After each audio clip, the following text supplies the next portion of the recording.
Hey, how's it going? Thank you for joining Shop Talk Live. My name is Rick Ramirez, also known as Rick's Two Cents, along with my fellow co-host Steve from Steve Makes Everything, Howdy, y'all. and Roger from Roger's Shop. Good I had evening or morning, depending where you're viewing from. a quick error Yeah, message pop up about yeah. someone's The, browser. the Australian crowd could be. It'll be morning there. 8:30 in So the morning, probably. I had some comments before we went live. So I understand like we're having the regulars and they already kind of know the concept of the show, but I want to make sure that I explain this to people that are new. Someone said, "Why are you guys posting the same video 3 and 4 times? Why isn't this video just posted once?" Mhm. Now understand that I could actually post this video 4 times. Steve could post it 4 times, and so could Roger. And what that means is that every single one of our social media accounts, whether it be Facebook, whether it be YouTube, whether it be Instagram, we're live on all of them at the same exact time. So that times 3 to 4. And that's just because some people like to use YouTube, some people like to use Facebook, and it's just basically because the audience. So they're choosing to watch that way. And the reason we're using this app called StreamYard is because it brings all of those together in one room. And the reason we read out loud the comments is because there's a good fair people who actually watch our podcasts. I'm sorry, they actually don't watch the podcast, they just listen. They're at work or they're doing something, or they have us loud while they're working, and then they jump in front of the computer and they comment. So we read them out loud because people can't always read them. So sorry for the people who already know this, but because of the comments before we went live about this, I thought I would just address that question. Steve, you were saying something. I cut you off. I apologize. I, Don't you remember? I was just absorbing what you were saying there. It's like I just felt like saying Laser Talk Radio. How can we help you? I like the factory in the background. Yeah, that's my dream shop with about There you go. 10, 12 lasers in it, There you go. like floor models. So as always, happy hump day, everyone. Happy hump day. Some come just for the camaraderie and some come for questions. So if you have any questions, let us know. Let us know. We'll address them. And I took a lot of flack this couple of weeks because what's sitting behind me was not sitting behind me the last couple of weeks. So ta-da! Yeah, have you made anything yet? No, because I can't screw the base down. Oh, right. So the cooler Montport, I have the Montport laser cooler. Ooh, laser coolant. But the actual cooler gets here Friday. Yeah, And you, then you, you know you can go to like your local outdoor store and buy like RV. I know, but I looked at the price and Antifreeze. it was like nothing, especially with our discount. Oh, our RV antifreeze is like Yeah, I looked at it because $8 for 2 gallons.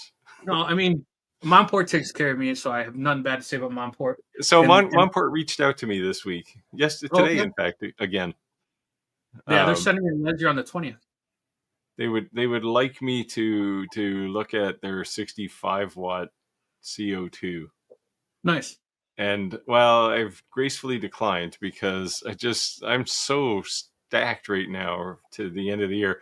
I do have the 100-watt Titan, by the way, Nice. which I've managed to turn on about twice in the last week. But I'll do a review of it before the end of the month, maybe. New camera. Thank you for mentioning. Yeah, Look at I'm no that. longer using my Andrew Mac. noticed you looked prettier tonight. Yeah, I'm no longer using my Mac webcam.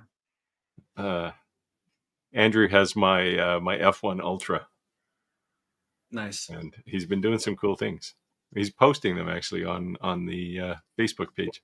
Nice one. Yeah, so I called them and I told them, hey, you guys sent me the wrong screws. Man, 3 emails later, I just sent them a picture. I'm like, look, they're wood screws. And they were like, oh, okay, here's your tracking number. I'm like, they're like, they might be in a different package. I'm like, no, you sent me them. You just sent me the wrong kind. Yeah, at that point, I would just go down to a local hardware store and pick them Well, up. they have to be a specific length. Well, you can get pretty much any length you Oh, want. man. I mean, You you I'd can be get them on cutting them. Amazon. You can get them. You can get them in 2 days. Yeah, but the problem is I'd be cutting them and then grind them flat. You know how that is, Roger, right? We used to do it all the time with boxes, right? Yeah. You stick them through that hole on your cutters, and you cut them, and then you got to back the screw out so that you don't mess up the thread. And Yeah, crush I the don't want to thread. do it. I'm just like, man, it was expensive. If they didn't give me the screws, they should give them. And 16 screws, it's going to be a decent amount of money. But yeah. Yeah, these days, yeah, everything is like you used to be able to buy like 200 screws in a a box, Yeah. and it would be like $12. Yeah, 6 years ago that'd be $6, right? But now Yeah. that'd be 40-something bucks. I'm like, Yeah. nah, man, I need my screw. I went and bought a bottle of deck screws, and I think Okay. there's 250, and it was like, what happened? Like, these are just crappy old deck screws. Yeah, I love deck make screws. Those are my favorite screws for decks. Kevin said, "Good evening from how do you say this? Chattanooga, Tennessee." There you go. So hopefully evening nobody we know on the channel here is Texas, right? was affected by the Texas thing. Man, that was crazy. Yeah, that is nuts. Like I thought we got rain here, but Yeah, now New Mexico got hit too. They're having a big flash flood issue there. The other thing is, you've seen out west all these farmers posting all these videos of like these big cracks in the ground. Yeah, here too. For like in the west, 27 miles long, a crack. And they're like, what the heck is this? And it's right through their property, right through their fields, whatever. It's just dry. Well, no, they were putting cameras down like 117 feet, and there was water. And they were like, so they're trying to figure out what's going on. They don't know exactly what that is. Probably leads to some lake in Canada, and you're just draining it. Canada's they said out west here, they've had since the beginning of May, they've had 1 inch of rain. Man. So farmers are just like dying out there. It's crazy. Yeah, that's crazy. So anyone have any questions, let us know. Let us know. Appreciate everyone joining the live, and let us know where you're joining us from. I posted a ton of different CNC groups we're going to have live today. I was just trying to see if we get some new faces, and appreciate our regulars. Congrats on a CNC assembly. Thank you, Madre. Now, in the end, as I said, I was truthful. Lots of boxes, and it's really not that hard to put together. Yes. I made that little short. I don't know if you saw it. I did. Like the whole corner of my basement was just filled with boxes. Today was the first day I managed to log on to Facebook in like a week and a half. Yeah, it goes together really quickly. Like it's only like 8 screws to hold on the x-axis, and like. So the only thing that was a little confusing to me was the stiffy, because they really didn't have any directions for it. But someone had a video on it. Yeah. How to do it, and I was like, oh, okay, cool. There was like no real directions. And then the other problem with the directions is there's like 4 versions of the CNC, and they need to just delete the old ones. Because even the literature they send you, like, scan this, and you're like, that's not what it looks like. So they just need to update the literature. So did you get you have a drag chain on the back, right? Yes. Is it wide enough to put your tubes in? So it has like a aluminum tray thing underneath it, and that's what most people I saw were doing underneath it. I guess that's new. That wasn't there before, right? I took my drag chain off, and I put a wider one on so I could run all the wires and the two water tubes. How much was that drag chain? Oh, the drag chain was cheap, but I had to 3D print some modified brackets to hold it because it wouldn't fit underneath the Z-axis. I think the biggest complaint people say is cable management, and it's right where that wire is right there. Yeah, like that is stupid. Why is that like that? Yeah, so mine is I forget. I should take some pictures of mine because I strap mine down. So I was gonna do, those what are they called, Roger? The eye loops, like the zip ties with the eye loops. I just call them tie wraps with eye loops. It's a zip tie with like a hole in it that you can put a screw in. Yeah, I've got a lot of those around here. So I was thinking about taking off one of the top screws, putting that zip tie, and then zip tying it back down, and then that'll hold that from moving. Yeah. That wire. Yeah, you do have to be like when you zip tie it down, make sure the z-axis is right down at as low as it goes. Oh, good point. Otherwise, when you put it down, it'll tighten up the cable and good point. Either unplug things or worse, break things. Yeah, I'll probably pull it then is I'll pull it tight so that droop loop is really high and it's not sagging towards the back. Yeah, like all I did when I did mine, and the reason I know I'm telling you this is because I did it wrong the first time. I just took all the bits out and I lowered the spindle as low as it could go. Yeah, Chris and then just left a little bit of slack up at the top and zip tied it in. Chris said RV coolant works just as well. Yeah, the only reason I went with the Monport coolant was because Roger and I are Monport affiliates, and probably Steve at some point soon. So they do offer us a discount, being fair and honest. So when you were looking at this versus what I'd go buy in a store, I wasn't saving any money. So I just bought what they recommended. I find it funny that a guy from Australia is talking about coolant. I mean, RV coolant at the very least. Anyway, I mean, certainly he's going to have to cool his spindle. He probably has to run his chiller in the refrigerator to keep it cool. Redu said, "Sure, one day I'll have epoxy questions. Skylar isn't here. Well, you can always write it. She's still a member of our Facebook group. Yeah, she's still on the Facebook group. So you're more than welcome to write a question on the Facebook group. I'm sure that she'll reply. Yeah. Zentento said, "Give Monport my info. I'll review it." Monport as well as Longer, they're approved to post on our Facebook group. So as you share stuff on there, don't be surprised if maybe one day they reach out to you. Yeah, there you go. Post things. And I will say, be careful what you wish for, because once those floodgates open, these guys can own you pretty quickly.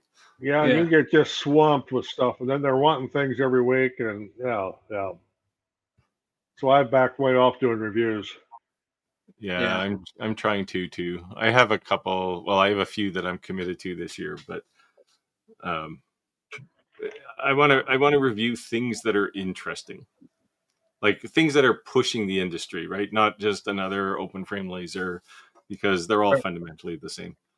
So in that light, I do have I think I mentioned this, maybe Roger, I have a 3D printer coming that uses continuous carbon fiber. Ooh, that does have an interesting nozzle on it. Yeah, so it prints regular filament on the outside, so it looks like a normal 3D print, but then it prints carbon fiber on the inside, and they claim it's stronger than steel. Oh, carbon fibers. Well, say that to the people who've sunk in that ship in the submarine, right? Oof, well, yeah, different scenario there. Yeah, carbon fiber is not designed to take pressure. Well, he bought it. It was expired. There was all kinds of things, right? Yeah, I mean, if you're wearing, carbon fiber won't even take a bullet, right? Like it's not Kevlar, right? Like it's not. Chris said, "I thought Rick just got out of the shower. He looks so clean in a new camera. Trying to say I normally look dirty." Well, we've seen the photos. Yeah, that's true. That is very true. Everybody knows you got a new camera. I didn't even notice until you said something. Better late than never. Thanks for joining, Jim. Appreciate you, John, jumping in live. Hey, Jim. Jim, did you get your stickers yet? I sent Jim some stickers. He wanted to have a look at the. Good morning from the Eufy stickers. Yeah, see, it's morning. It's morning in Australia. Yep. They can tell us what happens tomorrow. All right, Steve, you want to take this? Chris says, "I got quoted over $3,000 for one screw. What do you work for, NASA?" It was so small it needed to be made under a microscope. Now it's orbiting the Earth on the ISS. There you go. So maybe you do work for NASA. I have a buddy who works for NASA, and he posts pictures on Facebook, and I'm like, "Are you allowed to do that?" Like at work, he's like working on some aircraft stuff, and I'm like, "You could do that?" Well, a lot of what they do is really open, right? Like it's. Well, he says that their job is so pigeonholed that you don't know anything. Like if you work on one part, you don't know how the whole part works. Like your job is so specific that you don't really know anything to tell anyone. But still, posting pictures, I just wouldn't assume they allow you to. Zentensa said, "Can you watch TV on that CNC screen?" Yeah, it is. It is a monster. It's like a big giant iPad. It looks like. It's Android. I still have the plastic film on mine. So yeah, I left it on too. Yeah. My son wanted to rip it off. I'm like, no, leave it on as long as we can. Yeah. Leave it on as long as we can. As long as you can is at least 2 years. So there you go. There you go. Yeah, you're gonna have questions at some point. Yeah, 100%. Good thing I would say if you're getting started, the first thing you want to do is just make a really basic sign. So we talked before we went on the live about the. I already forget what it's called. What is it called? The HD. What is it called? The plastic. Sorry. The cutting board plastic. What is it called? HDPV. Oh, HPDE. HPD. See, that's a dyslexia of me struggling there. But I want to make those because you can basically cut it like butter. It's not expensive. And I wanted to make a Rick's 2 cents, maybe a Shop Talk.live and put it on the wall in the back. Get a red, white. You can fill that stuff with resin too. Oh, that's cool. Yeah, I was gonna get the 1/4-inch stuff. The 1/2-inch stuff is pretty expensive, but the 1/4-inch is pretty fairly inexpensive. Yeah, I'll say the last time I checked here, it was reasonably priced. But again, the cheapest place to get it is to go to a dollar store and buy cheap cutting boards. You'll get the 1/2-inch stuff and like you get the biggest plastic cutting board you can. Okay. Then if you cut it into 2-inch wide strips and put it on your boat trailer bunker, it makes it a whole lot easier to load and unload your boat. There you go. Yeah, that's not a problem for me. Yeah, I don't have a boat yet. One of these days. I will never have a boat. I got 2 of them. That just means you have twice as many bills as every other person. Yeah. The only thing that I would say about a boat is that you gotta be handy or have a fat wallet, because if you're not handy, that is just a money pit. Well, the definition of a boat is a hole in the water you throw your money in. There you go. Exactly. But we're right by the river. We're right by the Mississippi River, so I mean, it gets used. See, I consider boats like cottages or lake houses, I guess you guys call them, where you basically spend your entire summer fixing the place in time for winter. My brother lives the same way. He lives right off of the water, and man, he's just—I don't know if he's just a sucker, but he's always dumping money on that boat. Alan said, "I have an Ultimate B CNC mechanical kit on the ocean coming my way."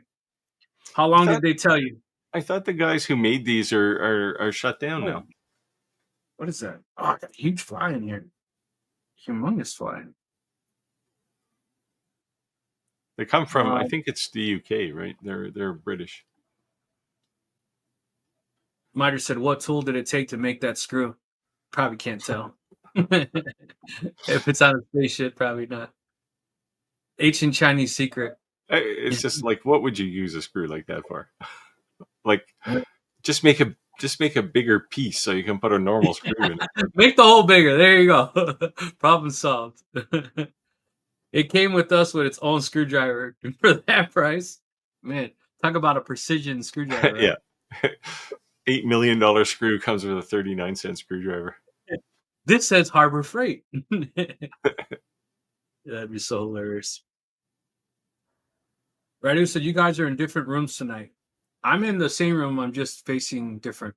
I'm on the opposite side of my basement. I'm in the same place tonight. I'm in the same place. I just have my workshop back there. That's not my workshop, of course. Yeah. So that's AI's version of what my workshop should look like. When the boxes started showing up that Steve warned me about, they covered my complete workbench and continued to cover my workbench. So I couldn't sit where I normally sat. So I was sitting at my desk. You were just seeing boxes piled behind me. See, you missed the real effect though, because UPS made like 3 trips to get them all to you, right? Yes, yes. See, when they brought mine, they literally dropped everything at one time, and like half of my workshop was just piled up with boxes and yeah. like it was every like, piece you see behind you comes in its own box. yeah, and then it was a box inside of a box, right? Yeah. I had to have my daughter help me. I was like, "You got to help me." She's like, "Why?" I was like, "I can't. They're so long. I can't even take it out of the box. I don't want to fall on the floor, you know." So I was cutting it open, lifting it, take it out of the box, take it out of the box. And then they have the nerve to tell you to save the boxes in case you have to ship something back Yeah, for warranty. yeah, I saw that in the video. So I was now like, you "That's need to go rent a storage locker. I was like, "This is going in my fire pit right now." I tell you that. Right before this live, I put it on the back of my truck, drove to the back of my property, and threw it in the fire pit. But yeah, I still got all the styrofoam on the floor sitting next to me, but all the boxes are out of here. Chris said, "I think most cooling is used for lasers." LOL. Yeah. On my other, actually, I don't have a cooler. I have a what do they call it? Just circulates, right? It's not a refrigerant. Heat Yeah. But this exchanger. one, yeah, the other one's a heat exchanger, but this one I just ordered is a coolant. It's the You got the 5,000. 5500. Is it the 5,000? 5500. Yeah, I think a 5,000 or 5500. Yeah, it's an actual. Basically, it's a refrigerator. Yeah, the 3,000 and less, those are the heat exchangers, and then the 5,000 and up are the coolants. Yeah, I have the 5,000 on my big laser. Yeah. Yeah, and then when I was looking on Amazon, if you type that model in, there's a lot of rebrands. And again, I just stuck with the Monport because I know if there's an issue, they'll stand by the product. I know they got good products, and we do get a discount. So I'm not using it on laser, obviously, but it's going to pair up well. Yeah. So as Chris says here, carbon fiber rightly is strong only in one direction, which is true if it's cut. This is continuous. So it's basically it's in all directions, right? So it's technically it's strong in any direction. Hey, Star of Texas. He's been posting comments on the X-Tool F2, which is a nice laser. Chris said, "I worked with the university that built an atomic clock for the ISS." Ah, cool. Yeah, the cool thing about, so I did a bit of work with a guy from Princeton. He's probably long retired now. He was building at the time. Cray computers were a big deal. You know, it was still the last kind of mainframe that took a whole room. He was making Cray speed computers that fit into a PC case, and they were headed to the space shuttle. They were on the space shuttle. And Supercomputer, right? The cool thing is everything it sounds awesome like an atomic clock, but it has to be this big, right? Otherwise they won't take it. Empire Laser Creation said, "I'm like you, Rick, just starting my CNC journey. Mine is a Smart. Yeah, Prober 2. That's a nice laser to start with. So it's not good enough. One of those. Yeah, Rick just went crazy mode and bought like this massive thing. Well, still got that little guy in the corner over there. Yeah, there you go. So, have you used that little one? No, I'm actually going to do all the reviews. I'm going to do the side by side. I'm going to do an honest comparison on what you expect from a CNC like this versus an entry CNC like that. And once I finish, I'm going to give it away to one of you guys. Oh, you're going to give away that Onefinity? Yeah. The Onefinity? No, not the Onefinity. I'm going to give the two away. No, Onefinity. Yeah. No. So have you ever seen a Shapeoko in person? No. Or a it just doesn't seem as robust. It looks more. It doesn't look as industrial. Does that make sense? Right. This thing looks like a tank, right? And I mean, you look at those guide tubes, like the rods. Yeah. Those things are 2.5 inches, right? Like they're massive. That's the only thing that really upset me, and I was like, "What?" With the Onefinity, they're like, to change the spoil boards, you have to change it from the bottom. If you try to lift this up, I'm not like a bodybuilder or anything, but I'm in the trades my whole life. I'm pretty strong. That thing is heavy. Like if I was to pick it up, like it is heavy. I wouldn't. I don't care these little stands. That has not happened. I was thinking about, am I going to have to rig a Harbor Freight, little crane looking thing here to lift it up, Block and tackle. you know what I mean, like something.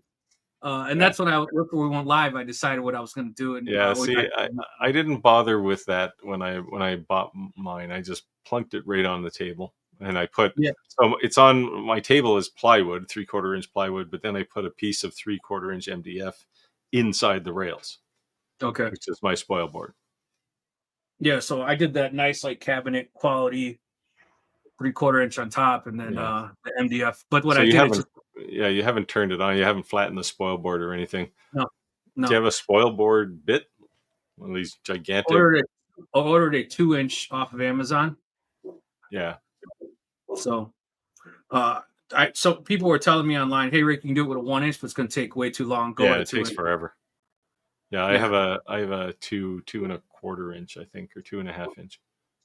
Oh, really? Okay, maybe I'll go bigger. They weren't expensive, or at least I didn't buy it. Mine was expensive because it was an Amana bit. Okay. Yeah, I'm sure they could be expensive. The one I bought was. So the nice thing about the Amana bits is you can, if you have a diamond file, you can actually sharpen them. I'd love to find somebody who can sharpen end mills because I got a box full of them. There's a store by us. It's called Rural King.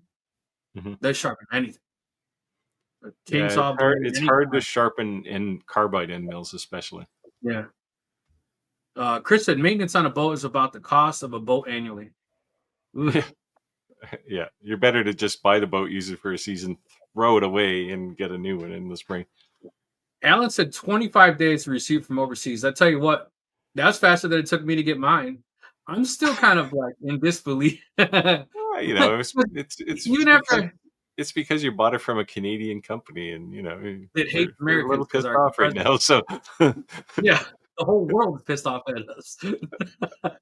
Well, I don't speak for anybody else. You don't speak for anyone. You speak for everyone. There's a difference. I'm officially. I have no official opinion because I have lots of friends. You don't have to. I have lots of friends in Europe.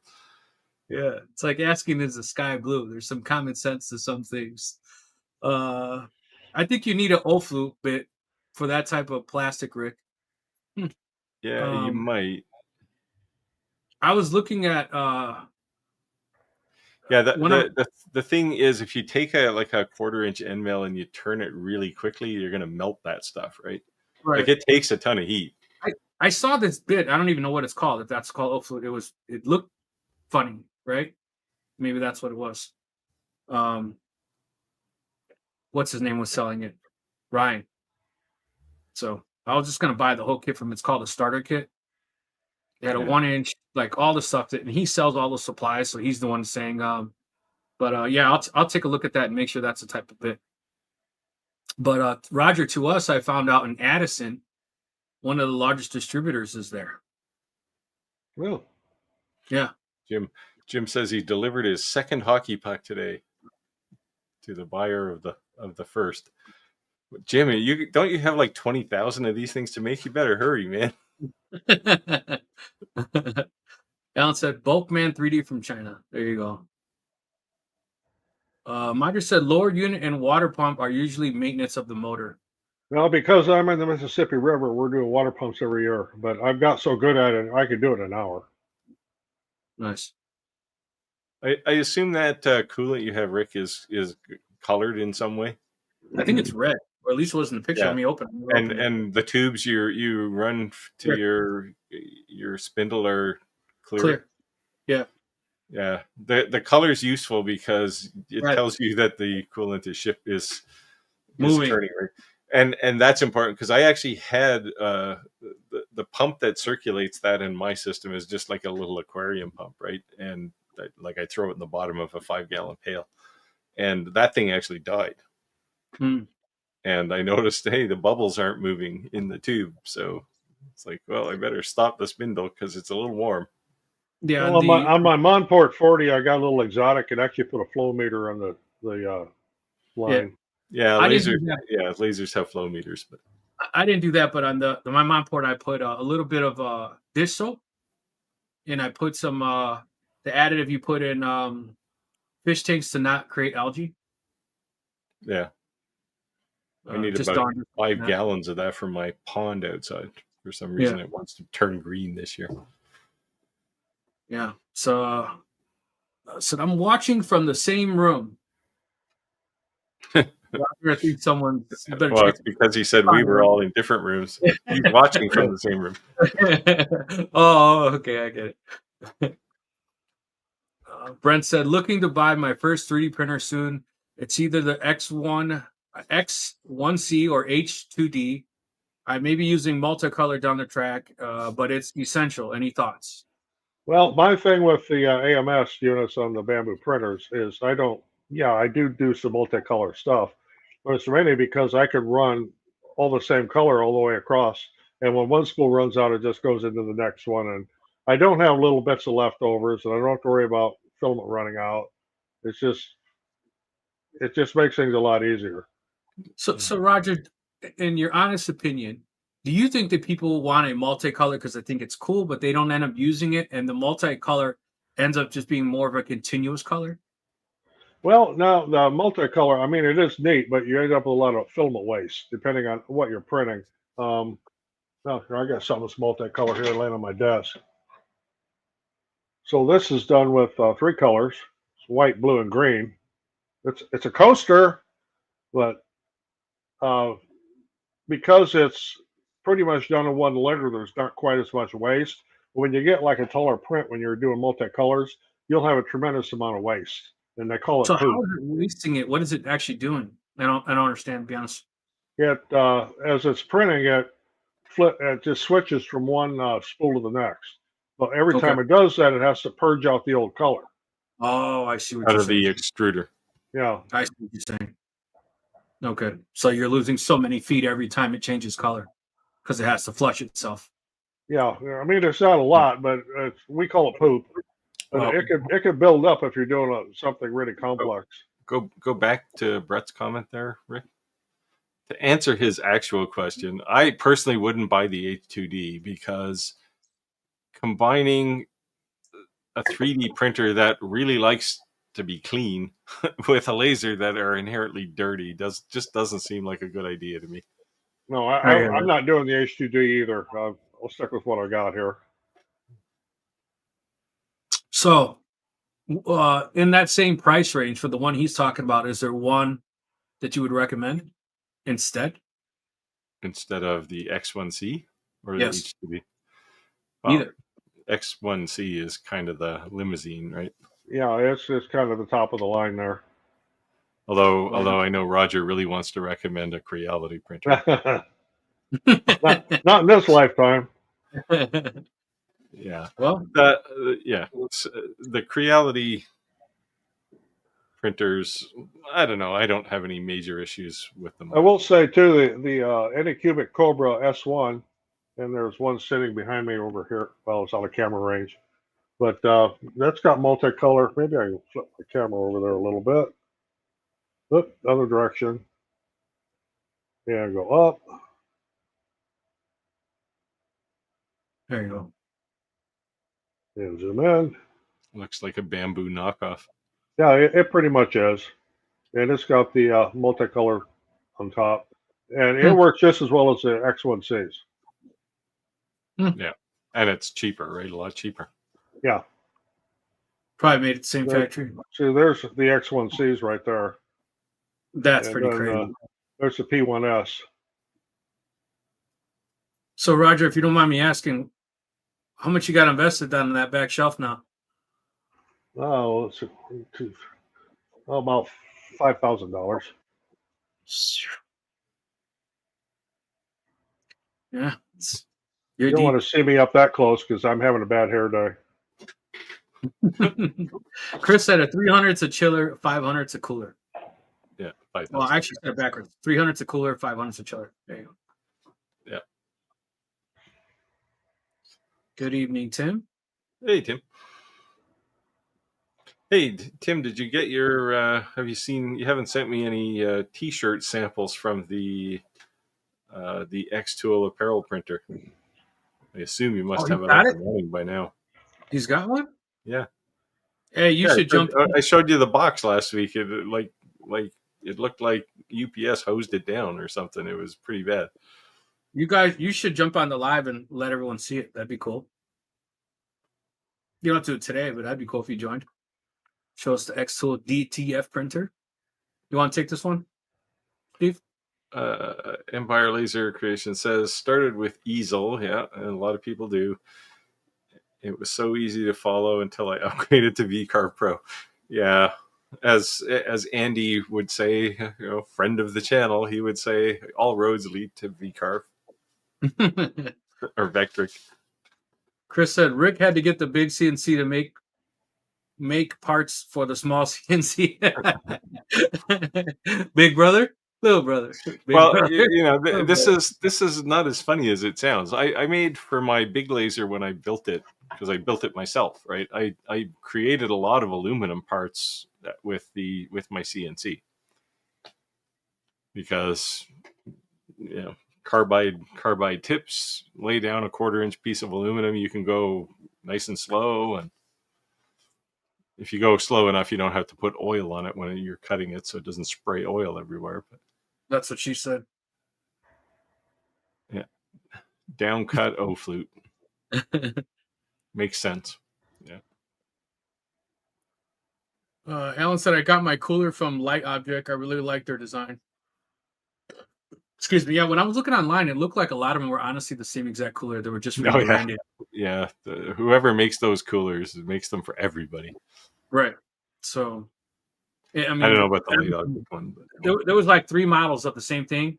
No matter what brand, they pretty much all look like those 3 different. I've seen that. I don't know about in the US, but I've seen that 5,000 chiller sold at Walmart here. Really? On their online store. Oh, okay. You want to take this, Roger? Said Chris says I use the AMS mainly for PLA, PLA plus, ABS, etc. I run mostly PLA plus. Occasionally I run some things with PETG, and I don't run ABS inside the house here. I do that out in the loft where I can ventilate it. So now, Roger, for the rest of us who you just sound like you're speaking another language, do you want to explain what that means and what's the difference? Well, ABS will actually put off fumes, and you also you absolutely have to have an enclosed printer to print with ABS, and you don't want to breathe that stuff. It needs to be vented. PLA and PLA plus, I run those down here, and you can't smell anything. And I don't remember what exactly what they mean. Something poly, something PLA is acid. just the one everyone uses, right? Yeah. That's the one you generally start with because it's easy to print and sticks well. And PETG is the same plastic that water bottles are made out of. Yeah, then there's also TPU, which is a more flexible plastic, but it's very fussy to work with. Yeah, it's a bit of a challenge. I've printed quite a bit of TPU. So Tento said even the X1C may be overkill. Could be. You want to take a try? Yeah, Centuro says I have the Anycubic S1. It's been working well. I wish they offered some hot end options. I'm happy with what I've got here. So by hot end, you mean that's the component that controls the temperature of how hot you're heating your filament to melt. Brent said, I do have a Falcon 2 Pro laser, so that version isn't necessary. Yeah. Yeah, I wouldn't get the a laser 3D printer combination just seems wrong to me. Alan said, I just learned your CNC course very thorough. Not sure who he's talking about. Started learn your CNC course. Is that Andy's course? Not sure. I don't know if Andy watches our lives these days, but I do owe him a review of his beginner course. I've been so busy lately. I have done nothing. Steve, you want to take over the comments a second? I have to run to the bathroom. Be right back. Sure. Yep. Thanks. Empire Laser Creation says these toys aren't cheap here in Australia. 5 3D printers, UV laser, X-Tool P2, 60-watt fiber.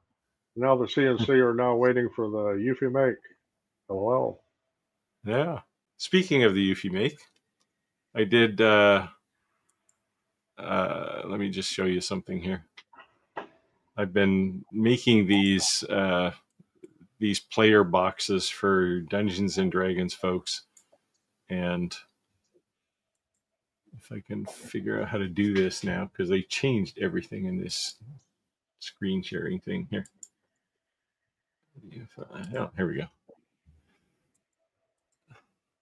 So I did I was trying to do just a print on wood, and it came out okay, actually. Yeah. I did. This is actually flush, so that's why, like, you can see the wood grain through the print. There's just one thin layer of white in the blade of the sword, but did that, and let me see. I think I have another one here. Maybe I don't. Oh, there's a close-up version of it. And then I put my logo on the back. I used to laser engrave all this stuff, but this would just seem like a nicer way to do it. Yeah, it looks sharp. Yeah, so it is a little bit. Well, I mean, this is kind of a torturous use thing, right? So, I did. Let me get back to where we were here. I don't know. Rick will have to fix us when he comes back. Jeez. There we go. Close enough. I did some testing before I did this, and this is actually fairly brittle on a piece of wood. Like, you can scrape it off. So what I did was I laid down a couple coats of polyacrylic, then printed directly onto this, and then put 2 more coats of polyacrylic on top of it, and that seems to protect it very well. So, but yeah, it was just something to try. The guy, these are going to.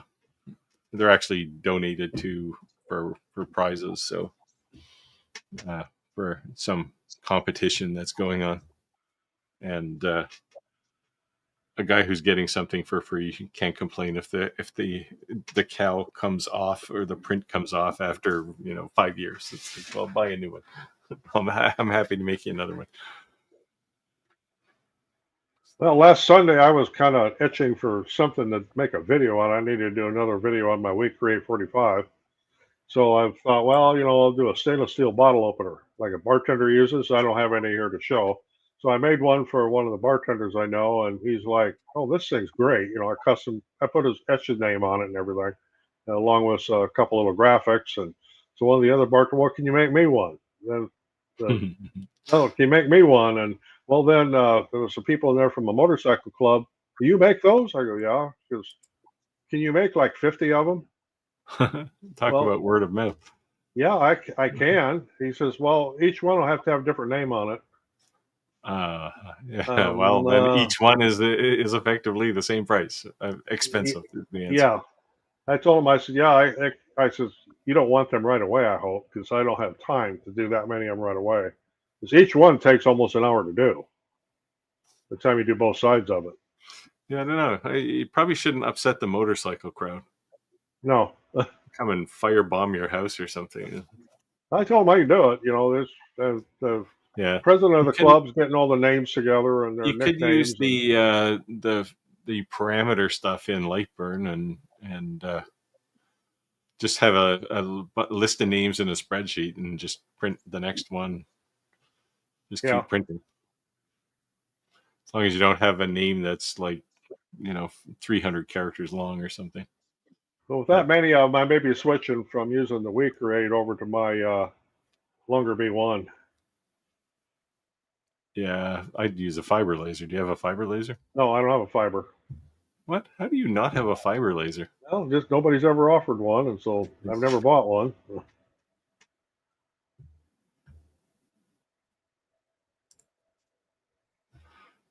Oh, did I miss one here? I did, actually. I completely ignored Chris. Empire, he says, Empire Laser Creations. Yeah, we get faster shipping from China. Yeah, I guess all the boats kind of go that direction when they're on the way through around India, if they go that way. Plus, it's about 4,000 miles closer than the West Coast here. I got a question for you guys. I know on your wish list for a while was the stop saw, right? And Yeah. you've accomplished that. Is there a tool that's on your next wish list? I need a bandsaw, but things are so crazy priced right now. I think I may wait for a while. I'd like to have a bigger bandsaw too, but I don't have the real estate to put it in. Well, that is a problem for me too. But I want a joiner. I have one of those. Yeah, I've got one of those. I don't use it very often, but when I do, it's the tool. It's the only tool I have that can do right. But I just don't. I mean, I can go buy a desktop joiner. I don't want a desktop joiner. I want the longer one. Oh, I just have an 8-inch one. Yeah. With table extensions, like you can slide them out. Okay. So yeah, you still get the advantage. But I mean, most of the things I make, if I make something that's more than 24 inches long, that's pretty big. Right. Like mine's a Grizzly that I actually bought from a auction up close to Chicago. I had to run up and get it. And then I did a complete restoration. I bought the thing for $75. Oh, nice. Because he says, well, it was a short in the motor. Well, it ended up it wasn't a short in the motor; it was a bad switch. But it had been left outside, so it rusted. So I've restored it and everything. I did a whole video series on restoring it, and I use that all the time. Nice. Yeah, I have an 8-inch one, which is nice. If you're going to get one, I'd recommend getting that extra bit of width. Makes a huge difference. Miter said, I'm celebrating. I just learned how to design an Aspire cut. Woohoo! You can see export file to SVG to import into Lightburn, align the laser, and run wow. That's a hard path to take. Yeah. It was like full circle, right? But I guess, if you want to make something that you want to put on a CNC or then send to a 3D printer or, cut it flat on a laser, Aspire is kind of the tool to use. But we keep talking about too that when you are able to create something with multi-tools, like use a laser, use a CNC, that's how you're able to make unique items, right? Yeah. Yeah, and this is the challenge. Like, I mean, we all get kind of set in our ways, right? So when if I talk about, because I use XCS in my shop a lot now, more because I have the F2, but then, people will always challenge me. Oh, you should just use Lightburn. It does everything.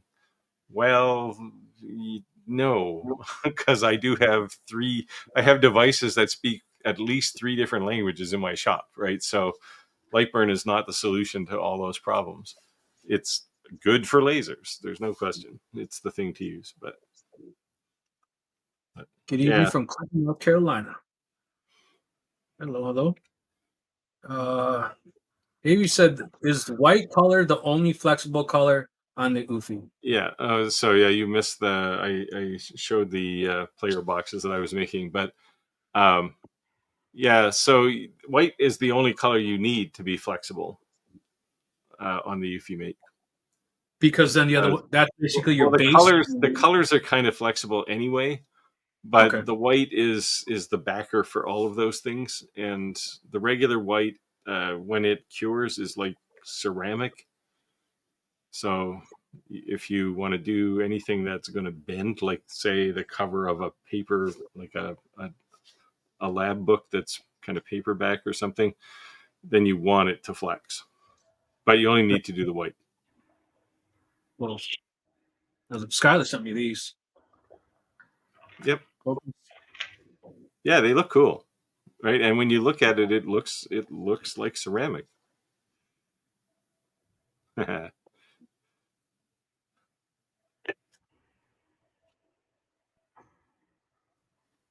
Sorry, the light's messing with me. Yeah, hey, there it goes. Yeah, they're cool. This is all on the UFI. These are not mine. This is Skylar made this. She just mailed it to me. Yeah. they're they have another. So now that the Kickstarter's over, they're doing a pre-order thing on their own site. So for if you're one of the if you're not one of the 18,000 people that ordered one on the Kickstarter, then you can still get one for a pretty good price on their website. I'm still waiting for them to do ×2. I think it's coming. The E1 Pro or the E2 or whatever, yeah, something. I'm making up acronyms, right? But yeah, but it's got to come. It's got to come. Yeah, I just needed to see, do they have a market for it, and I think they flow market. Yeah, it depends. It depends how much they want to compete up market, right? Because if you're going bigger, then you're headed into the business world, right? Not a more of a hobby one. But they could still say mid-size and not go too extreme. You're right. Yeah, but the reality is these things are so appealing even to small businesses, right?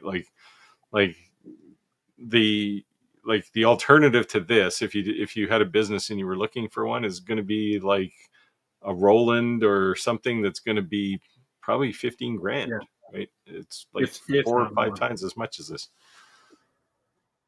Yeah, if not more. Yeah, I actually had a couple people reach out to me with questions, and I told them to reach out to you or Skylar.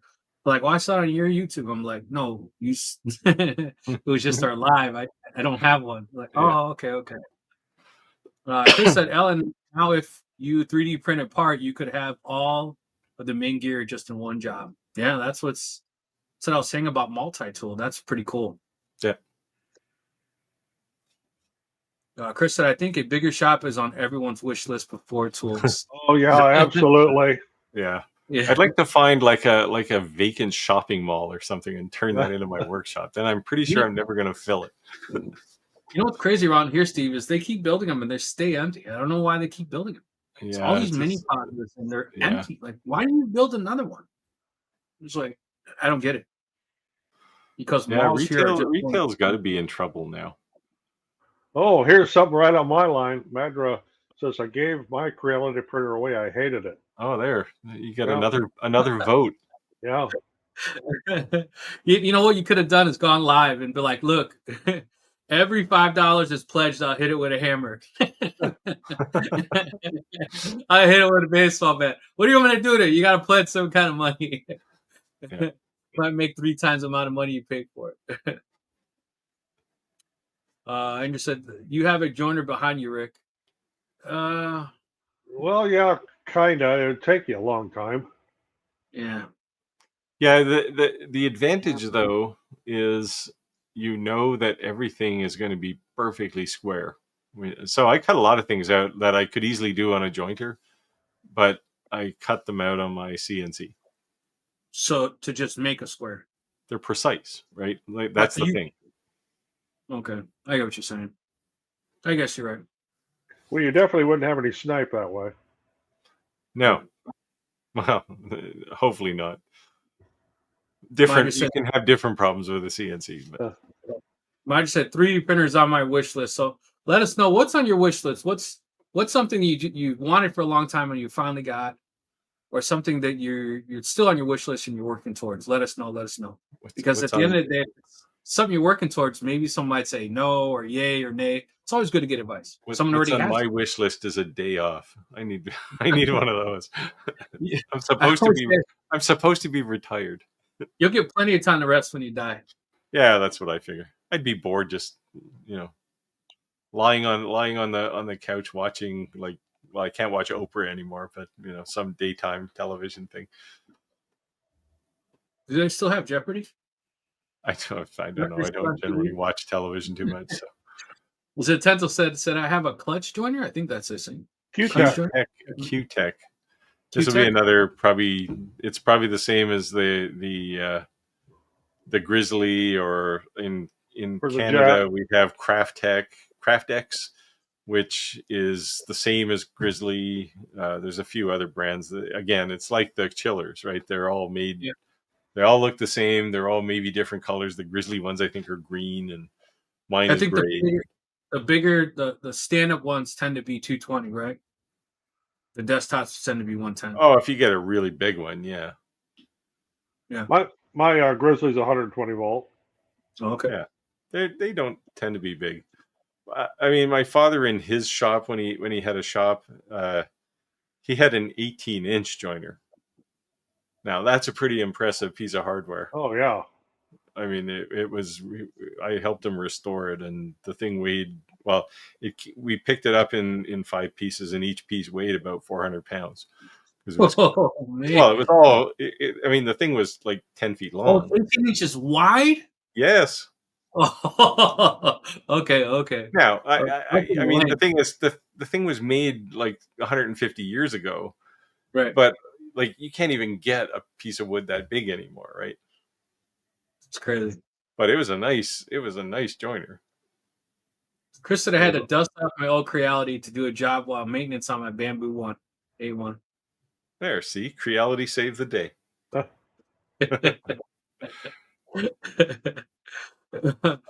that Charlie Brown sound go, Roger? Wah, wah, wah. Yeah.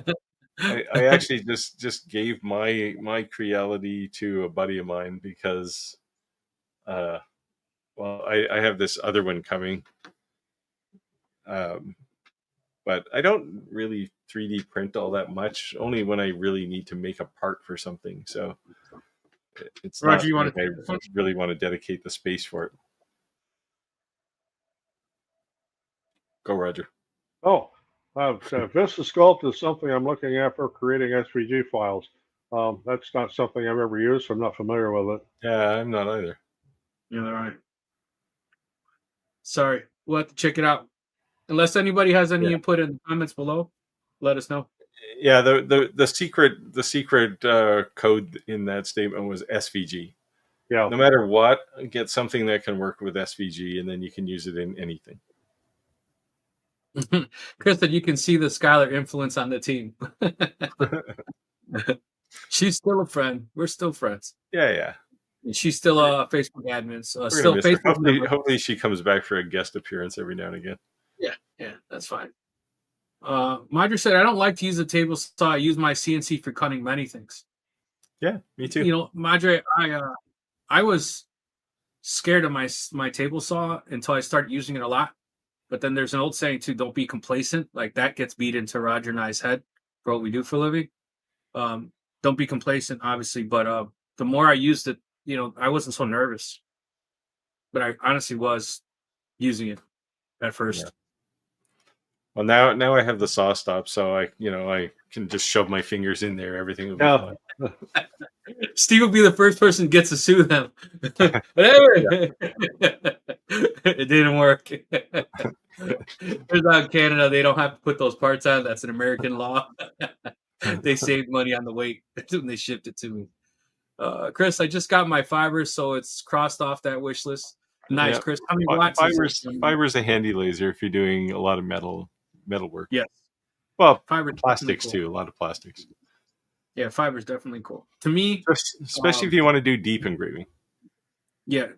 To me, the only thing that's so disappointing about fiber lasers is you see everyone making all this cool stuff with a fiber laser, and they don't show it to you when it's done. They show it to you after it's polished. So you make this thing, you're all proud of it, and you look at it, and you're like, if you look at my F2 video, if you look at my F2 video, I did a coin engrave. Well, it happened to be on a coin, one of those unlimited ones, limited. Okay. Nice. And it's very deep, like it's almost through the coin. And I showed it untouched right off the laser, and you'll see how clean it actually is. Well, but the difference too, though, is that you bought probably the best coin you can buy. Oh, sure. But it. Well, wait a minute. Is that true? Actually, I'll have to look. I may have the one I actually showed in the first video was one of those limitless ones.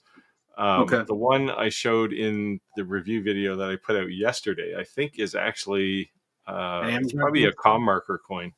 Okay. It's brass, but it's not like high quality brass like those. Yeah. Those other ones. If those who don't know it's actually pinned in our Facebook group. It's unlimited something. I don't know off the top of my head. I actually probably have it in one of our banners we can share. But if you're looking for coin blanks, like I would say, Steve, you correct me if I'm wrong, that it's about the best thing I've seen to a real mint coin. Yeah. But like I said, I think I use one of these com marker coins, the standard ones you can buy on Amazon, the real brass ones, not the shitty fake ones. Right. And it came off clean. Like you can see Nice. it's right off the laser. I never touched it. And Nice. it's I mean, it's not shiny, but it's Right. not black either. It looks just like it was carved out of with a a tool as opposed to a laser. You want to hear something crazy too? Is I forget what it's called. What's the metal called? It looks like it's like been electrified. It has that like zebra print on it, but it's a special metal. Oh, What is it? Damascus steel? Damascus steel. If you take a stainless steel coin and you put it in Windex and you put it in one of those jewelry cleaners, I don't know why it does that to the metal. Oh, yeah. So I made some electrician coins, some IBW coins, and I did that to it. And what does it look like? Like it's been electrified. That looks pretty cool. I don't know. Yeah, and it only takes like 2 minutes to do it. It's pretty crazy. Like you just put Windex in the polisher, or yeah, and I just turned it on. You know, the ionized one is to clean your jewelry. Did you get a proper polisher yet? Yeah.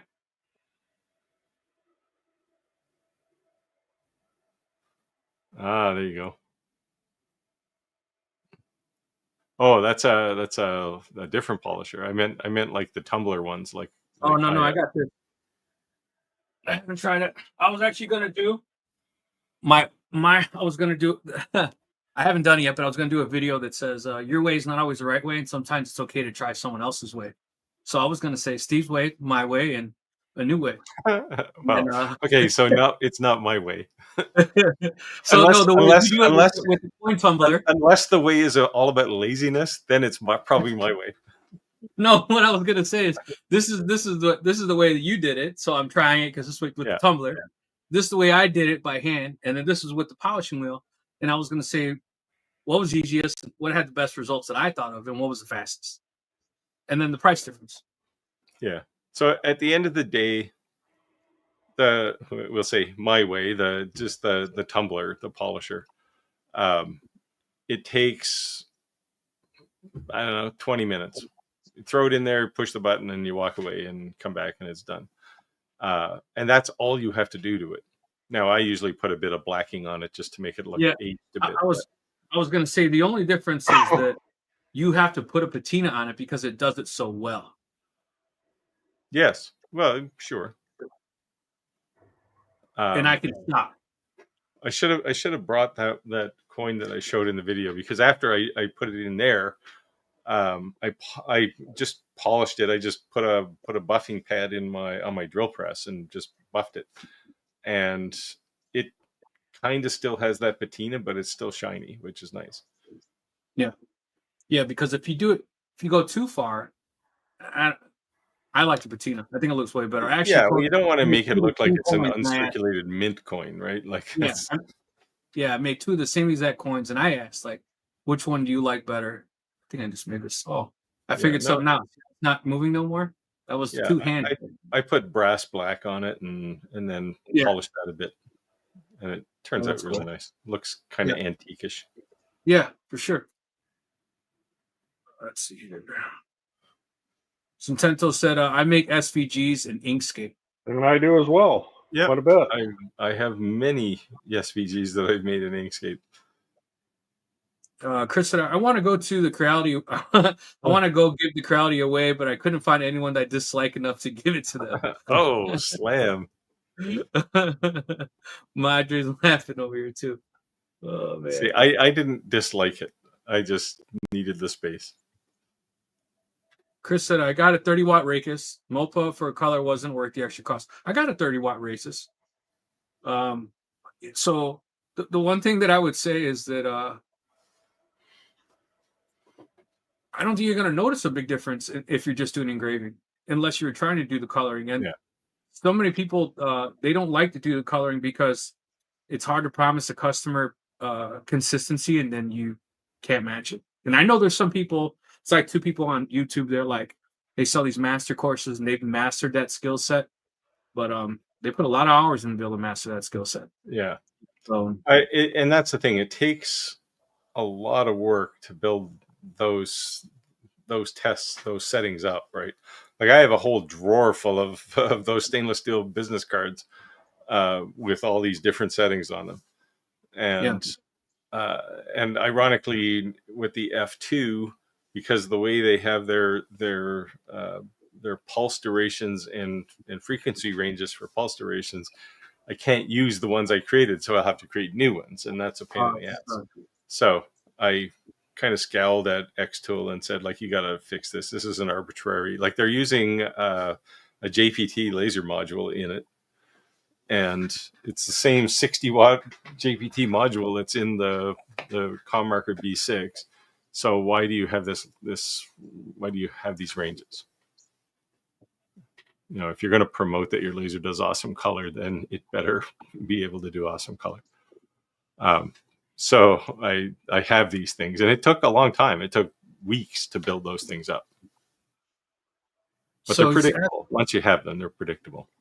He's asking for the blank. So if you go to limitlesssolutions.uk, that's where we're talking about the blanks. Yeah. And if you go to our Shop Talk Live Facebook group, I have pinned in the top a coupon code you could use. I'm not an affiliate. I don't get any kind of kickback, but for doing this, I just asked if he can give any kind of discounts.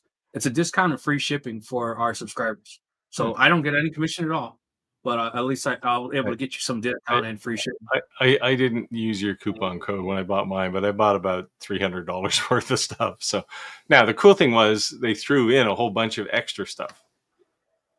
Yeah. So I got small coins, I got big coins, I got thick coins, and they were just, hey, try some of these. So yeah, so I'm telling you, like I said, they're not a paid advertisement. I have no affiliation with them whatsoever.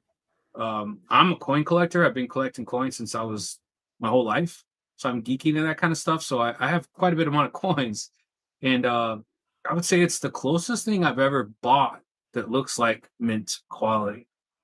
You didn't have the urge to buy some of their pure silver coin blanks? I have platinum, remember? Or platinum? Did you buy some platinum? Yeah, I have platinums. I haven't used them yet, and they're big. I wanted to make an Aztec calendar on it. Yeah, you want to make sure you're not going to screw that up. Yeah, I have platinum. I wanted to make an Aztec calendar. Yeah. I thought, but they're definitely nice coins. Yes, 100%. If anyone says they have better, I'd like to see it. They'd have to be maybe the same, but I don't know. I'd be doubtful on better. Let's see, where are we at here? I don't know. You turned off the selection, so now it's lost. Hold on. I'm finding it. Oh, they were here. Chris was asking about the blank coins. Well, so for Chris, the thing is this. So this Limitless company, they say they're in the UK, but they actually ship out of India or Pakistan or something, and I think their domain. You'll get them really quickly in Australia. Yeah, and he's on Facebook too. So if you have questions or anything, his website's kind of not impressive. Yeah, not old school. It's old school. I'm like, did you make this yourself? You know what I mean? So when you look at his website, don't think that has any reflection on his coins, because this website is not impressive. It looks like a fourth grader just learned HTML and wrote it for him. Chris said, yeah, time is not an issue, but I'm retired. There you go. Yeah, order them up, tell them we sent you, use the coupon code, get some discounts, free shipping. Yeah, you definitely won't be disappointed with those. And I'm not an affiliate either. I paid money just like everybody else. Yep. Chris said, "Is there a hard way, an easy way, and a Steve's way?" A hard way, the easy way, and the lazy way is probably what you're looking for there. Yeah. I'm actually going to use that and make that video, so be on the lookout for it. Oh, great. That's got to be my title. I need a little TM there for the trademark, I guess. I'll tag you as an affiliate. I'll give you limited right to use it. Empire said you're talking about a life of 100,000 hours, so 4 hours is not a problem. Yeah. You need at least a 60 watt to do coins effectively for depth and time. I would say this. I've made coins both on my 30 and my 60. They're not any faster on a 60. What is faster is the polishing phase. So I would say the after effects of when the coin's done is faster. You're going to get to the same depth, but you can go to a higher frequency range, so it's going to be a much smoother finish. So less to do when the coin is done. That's my opinion. Yeah, yeah. I've actually made coins on a 20 watt com marker before. Right. And I mean, they came out fine. Right. At the end of the day, just because it's 60 watt, you're not running at 60 watts. So it's not like, but with the 60 watt, you can run at a higher frequency range and do cleaning. Yeah, you might be running it at 100% power, but the pulse duration is probably low and the frequency's high. So right. But when you do the high frequency ranges, it looks like you're sanding it with like really fine sandpaper. You can actually see it go super smooth. So that's the only thing I would say. I would say it's not going to engrave it faster. It's going to help you finish faster. That makes sense. But some people not everyone polishes their coins. Some people like that raw look. Yeah. So it's just a preference. Chris said, I have no need or desire for colors, so Reyes is the winner for me. Yeah, like I said, I have them both. Yeah. If you're never going to do color, a MOPA has limited additional value. Right. So to me, the price. Yeah, to me, the MOPA wasn't the seller point. I just wanted the 60 watt. I wanted a 30, 60, and 100. Yeah. Just because of what I'm using. And it just so happens the 60 is a MOPA. So it was just a benefit, but it wasn't a requirement. Yeah. So I do have a 100 watt com marker Titan MOPA laser sitting on my workbench now. I'll let you know if that's faster. I have a feeling I'll have to go faster, otherwise it'll cut through the coin. Yeah, or like I said, you're stepping it down, and there's no benefit, right? Yeah. You're running a 100 watt laser at 30 watts. So okay. It came in a massive box, like it came the same day as the F2 came, and you could easily put 2 of these F2s inside that box. And it's not big once you take it out of the box, but it comes out all in one piece, right? Like the cable and the head is all hooked to the. Is it autofocus or manual focus? Manual. Okay. Like it's powered, but it's not autofocus. Okay. I think this is a new name. Do you guys recognize this name? Oh, welcome, Colleen. Colleen said, "Hello, hello. Is this a live for the giveaway?" Sometimes I'll be driving a bit. Gonna head home to Ohio, Kentucky. We did do several giveaways. It's been a while, actually. We don't have a giveaway tonight. You might have seen an old Facebook post. Well, Rick is going to give away his Onefinity in a couple of weeks, so. No, we're gonna be giving away this guy over there. What is that? Is that a 2 trees? Yeah, 2 trees. Like a 450 TTC 450. It's the one with the upgraded spindle. Yeah, they have a 550 now too, I think. The red one? Yeah, red. Sure. I don't know. I haven't seen it. There's a new pro version that's red. I have the one underneath that pro version. But they're a decent starter CNC. So originally my idea of really wanting it was to practice with the 3D software and kind of be familiarizing myself with the software. So when this guy showed up, I was ready. But I just got so slammed with things, they kind of like got them ready both at the same time, which is fine because I want to be able to do reviews and say, this is when I'm able to. I don't want people to see these CNC videos and they see all this crazy stuff that they're making and think you can buy a $555 laser of CNC, and be able to make the same, right? So have realistic expectations on what it can do, what it's capable of. Because I don't think it's a piece of junk. I just think it's $550. And you just have to be, realistic of what you bought. You can't go buy a Volkswagen and think you can race your Porsche, right? But you can still race. That's the point. Chris said you should contact Chance Lawson for training. He will make you learn curve quicker and understand. So Chance actually gave me some training courses. I did I think like 6 or 7 classes with him. Chance is a good brother. You can buy like bulk courses and it's cheaper, or you can just pay per hour. And what's cool is you can basically just initially I kind of did this course and then I didn't want to do it. And the reason is like I went to graphic design school, so like some of the things I was like, but I'm not saying you can't always learn things. My involvement with him was I rather just make a big long list of like, how do you do this? How do you do this? How do you do this? And then after I ran out of my questions, he's like, let me show you something cool. I'm like, all right. And that worked better for me, and what's cool is that he'll do whatever you want. Like you're basically paying him hourly. So yeah, so Chance is definitely a good brother.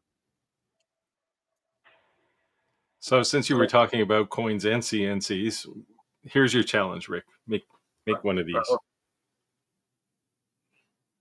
It's probably 5 millimeters thick. So I did a video on this a long time ago, actually.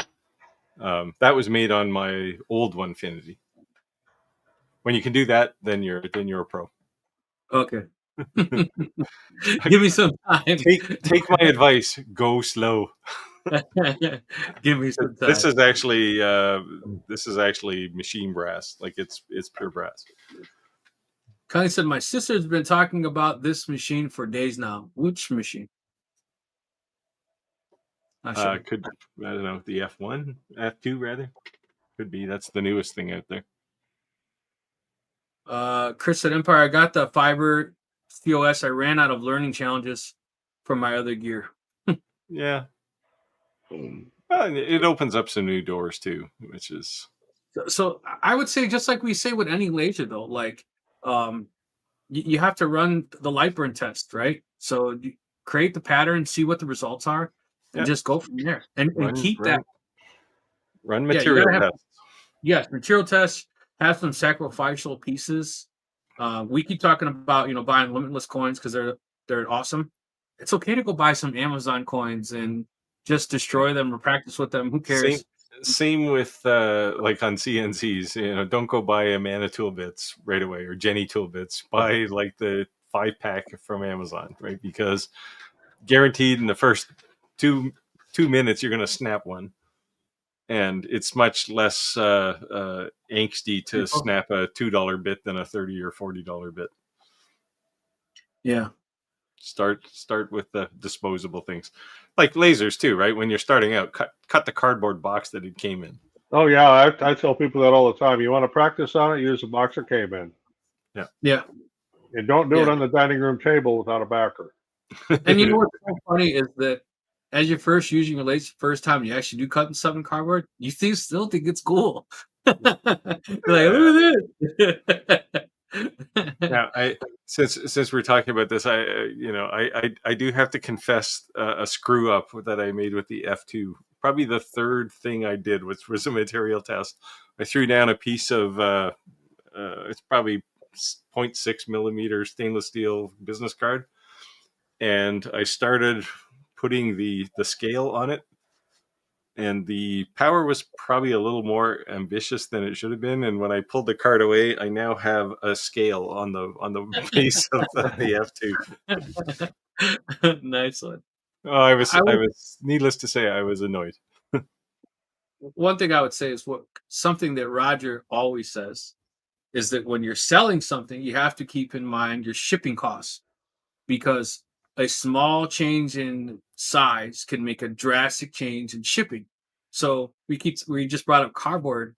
Is when you're shipping these things, what's cool is that since you already have the outline that you made on the laser, you could take that cardboard, throw it in the laser, and literally create an outline, to ship it in. I do that all the time now, and saves a lot. It's going to arrive safely, and it looks professional, and it saves space. Yeah, The thing I typically do, since if I'm laser engraving something, I typically have the outline of it. I'll throw down a piece of PVA foam, or well, not PVA, EVA foam, and cut an outline and a thing the size of the box. Yeah, that stuff. Yeah. And then the piece fits right in it snug, and then it fits snug in the box, and you just ship it that way. It's a good way to get rid of all that foam, make it someone else's problem.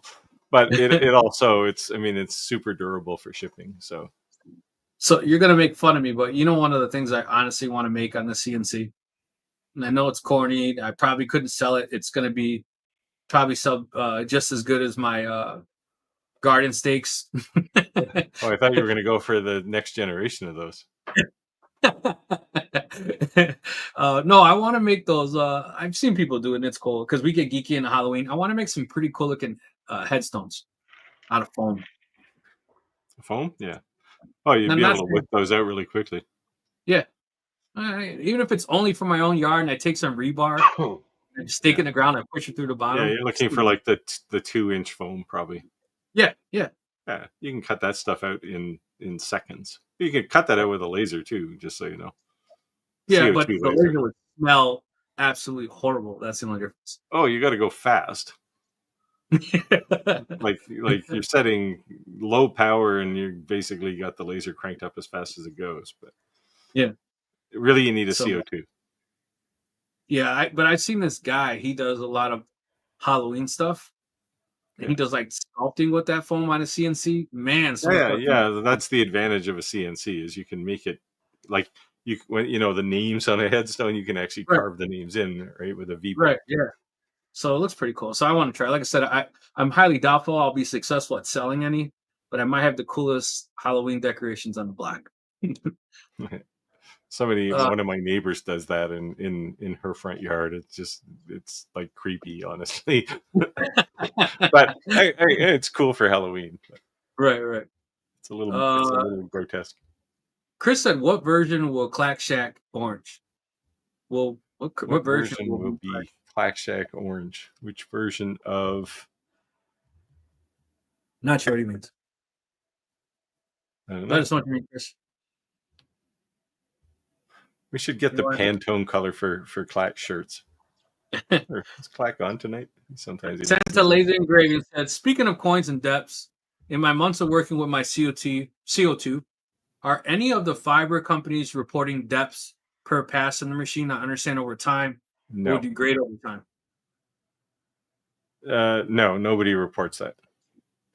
That's super setting dependent. Yeah. And I've never heard anyone say that. Yeah, that's what I said. Chris said the depth is affected by so many variables. That's between Steve and I. We've made a ton of coins. You need some pointers, just post them up on the Facebook group, and we'll help you all that we can. Yeah, I've posted videos on how to do it too, which are a good start, I would say. Yeah. Chris said, "I bought a lot of cheap CNC bits, not broken one yet. I must still be." You. Yeah. If you were a beginner, you'd be breaking them every day. You must be advanced now. You better be knocking on wood that he said that. Yeah. Now next week he'll show us a handful of broken bits. Yeah. If you're using quarter-inch shank, they're hard to break, but you can do it. I've done a few, and it's really bad when it's a brand new Jenny bit or something that's probably $40 and it's now 2 pieces.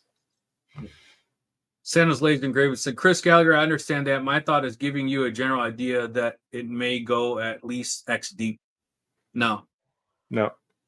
There's no such numbers. Hey, Steve. Hey, Steven. Welcome. Haven't seen you in a while, man.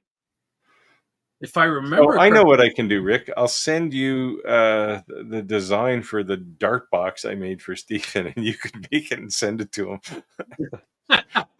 Well, for one thing now, because I'm a foreign national, it's going to cost him he's going to end up paying some kind of weird duty at the other side. I'll say Steve, challenge accepted. I'll try.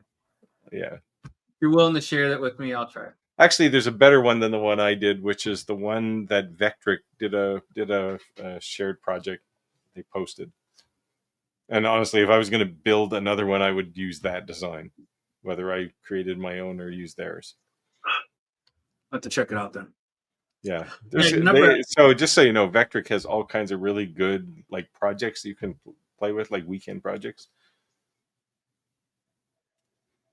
But they did a Dart box just recently, like probably in the last 2 months. I'll have to check it out. But yeah, guys, definitely if you're looking for some coins, check them out. And like I said, make sure you mention us when you're reaching out to him. Maybe you'll get some free 99 stuff. Who knows? Kevin said, I hope you all have a great night. Good chat with you guys. Thanks for dropping in on the live. See you on the next one. Anyone have any questions, let us know. I still didn't see a whole lot of people letting us know if you have a wish list item that you're still working on or something that you just recently got you want to celebrate. I know we're striding to improve our workshops for sure. Decent amount of people in the live. If you're not already a member of our Facebook group, I would highly suggest that you join it. If you go to shoptalklive.club, it's just an auto forward that just goes to our Facebook group because we used to have this big long URL. Just makes it a lot easier to be able to go to it. And people always say all the time, how do we get sponsorships and how do we get these manufacturers to reach out to us? They're watching us, which means if you post on our Facebook group, they're watching you. Just so you know. So yeah, so just inside tip if you're trying to maybe make that merger into the influencer realm. Yeah. Just as Roger sometimes said, the question is, how do you get them to stop? But it's true. Like, I mean, I assume it's the same for you guys. They send you a message and it's always, hey, we watched this video on your channel. And yeah. So they're out there. They're always looking for people who can, help them promote things. And it was so funny. So Monport, I put the cooler in the shopping cart, went to buy it, and then I didn't buy it. It was left in the shopping cart, and they emailed me, "Hey Rick, how come you didn't buy the cooler?" And I said, "Because I didn't realize that you guys had this deal and you weren't shipping for 17 days. I want it right away." Oh, so I said, "I think I'm going to price around." So then they sent me back, said, "Here's a coupon." All right. So I order it, and then they call me back and say, "Rick, can we send you this laser?" And I said, "Okay." But again, who knows if I wasn't just talking about the stupid cooler? There's a million influencers. There's a million people. So you never know when your name comes up. They're looking at you. So yeah. They had told me a million times that they were going to send me. I think there's like 3 primary people. And my new point of contact, she seems a lot more responsive. But the whole fiber laser ones, it was just like putting me through the ringer. Like, man, I don't know. But yeah. You guys got any projects working on? Yes. Lots of things. Anything you care to share? Not really. A few my big thing is you were away while Steve and I were talking about this on here is the stainless steel bottle openers for bartenders. And you missed this part, but I started out with making one just to come up with something to do a video on. And I gave it to a bartender friend, and then his friend was, "Can you make me one of those?" And you make me one of those. Well, now I have 50 to do for a motorcycle club. That's cool. Yeah. So Roger, I had a barbecue at my house, and when I got my journeyman, when I finished school, they give you a journeyman bag with all your tools, which is funny that you're already owned by that point, right? It's like, okay, thanks. But inside the bag was a Klein bottle opener. And to me, that was like the best thing in the world that you could have given me. Like, you can take all that other stuff back. I already got all that, maybe even more, maybe even doubles. But I have one of those. I've got one of those. And I had a barbecue and it walked off, and I was so mad because for one, it was for my journeyman, and for 2, just like, come on, man, you can steal a bottle opener from me. So I decided that I'm going to build those boxes with the bottle openers and put them in my backyard, and I ain't bringing out a bottle opener anymore. Like the 6-pack with the bottle opener on the end of it? No, I have a 4x4 post like by my pool. So I'm just gonna screw a bottle opener in the little box on the bottom. So you open it, boop, the top just drops in the bottom. There's your bottle. Go over there. But yeah, I wanted to make those for Father's Day and never did. So kind of pushed me like, oh, all right, I'm gonna make that. But you know what I've been seeing a lot of people doing on the CNC is joinery. We talked about before, like, you can't do that on the CNC, but I'm sorry, on a laser. But I've been seeing a lot of people doing that on YouTube videos on the CNC. Have you done that before, Steve? Yep.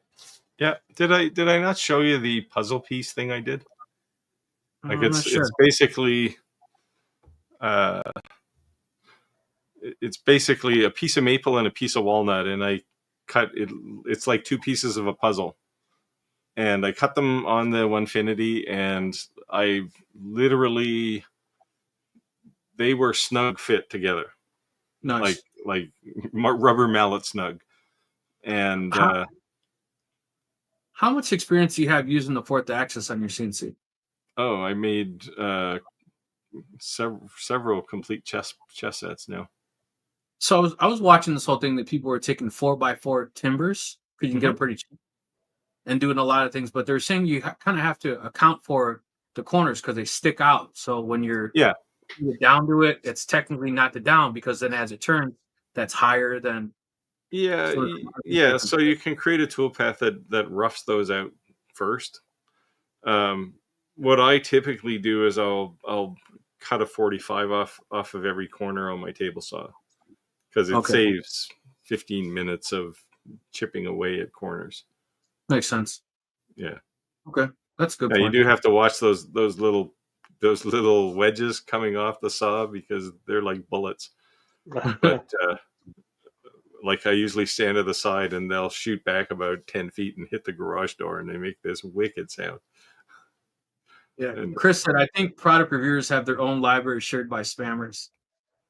I would say this, that if anyone ever reaches out to you and says you have to pay for shipping, if you have to pay for anything, it's a scam.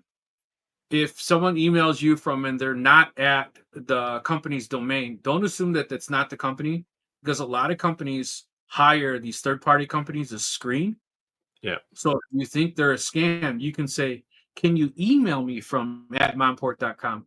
And if they don't have an email at momport.com, they may have someone email you. So you can verify they're legit. Because there's two different websites. I don't know off the top of my head.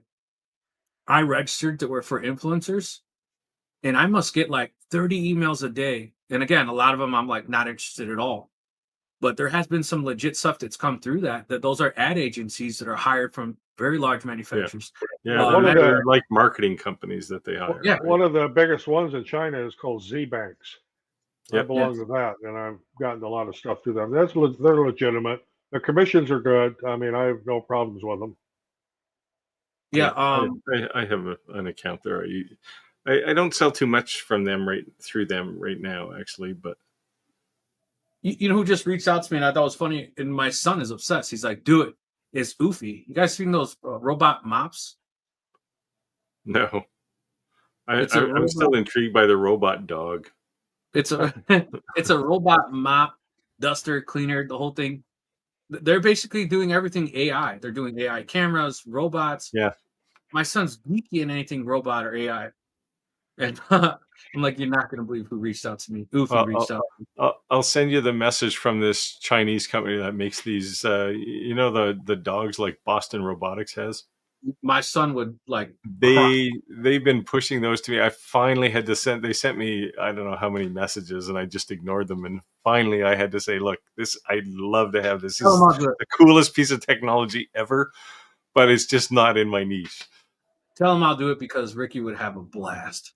My wife won't allow me to get one. I keep telling her it could patrol the perimeter and keep the undesirables out.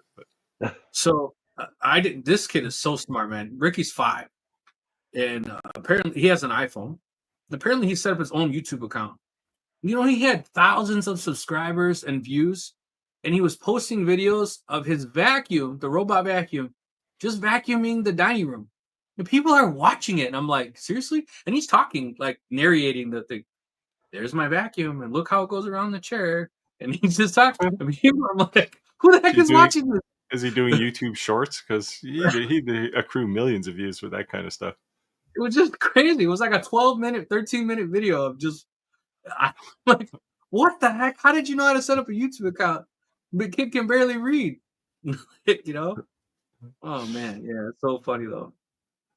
But you gotta watch it though. You never know who's online. Yeah. Empire Laser said, anyone know of any new machines coming out that you would give us a hint about? What type of machine are you talking about? Yes. So I've been talking to somebody who will do, the things where you print the 3D image inside a glass cube. Yes, the UV 3D things. Yes, I'm working on one of those. I've been working on one with Reyes for a while, but with the Reyes 30-watt laser, they gave me a list of things I wanted to do, and I completed the list. You couldn't even find them on Google. And after my videos and the input I gave them, they ranked number 1 on YouTube under the paid ad. And I said, okay, where's my UV laser? And they said, oh, can you do these other 15 things? I'm like, what about what I just did? What about all the sales I just got? What about, dude, when I Googled your name, you couldn't even find you on Google. You're number 1. Like, the one above you is a paid ad. It says ad. You know what I mean? And so I got kind of mad at them. It's the carrot and stick sales model. Yeah, exactly. Exactly. So then that's when they sent me that rotary table, and they cut up a couple accessories, to kind of, and I've been dragging my feet doing a review just because I was mad, but I think I may lick my wounds and just complete the list so I get that laser, because I really would like to do that, because my niche is memorial stuff. That'd be so cool. So we'll see.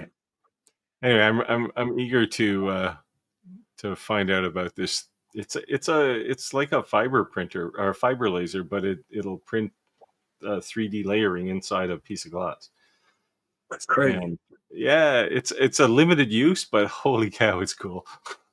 The software seems kind of like proprietary. It's like a lot of stuff. You're not going to do this with Lightburn. No. So you definitely need their support on using the software, at least learning it, because I think some of the stuff was not even English, and I was looking at screenshots. So I don't know if there's a plugin to make all those options English, but at least what they were showing me, the lot of the program was in English. There's Chinese symbols. Chris is pointing out that Eufy is part of a Chinese conglomerate. I think every company in China is part of a Chinese conglomerate. Eufy is part of Anker, which is part of something else. And now he wants one of these 3D things. I remember posting a video. It was either Adam Stack on Adam Stack and iCurd, like they're one of the two. I posted on one device or the other, and one of the admins was like, "Why are you posting a competitor's laser on this? Blah blah blah blah." And I said, "You do realize it's the same company, right? It's the same company. That's their higher end version of their own lasers." What? Yes. And then he stopped blocking me. Well, it's like Ortur and then O'Farrell.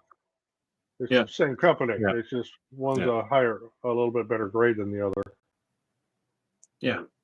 And I think what it is too is that, and you could guys say your own opinion on this, is that when you become the entry level laser, it's hard to be the high end laser. So they refine the process, so it might be easier to just come out with a new name, right? Yeah, well, it happens all the time, right? Yeah. Look at you remember IKEA Toyota cars? and Lexus and Honda and Acura, right? Like, exactly. They're all out there. Yeah, IKEA sells $100,000 cars now, and IKEA was like the $4,000 brand new car that was fully loaded.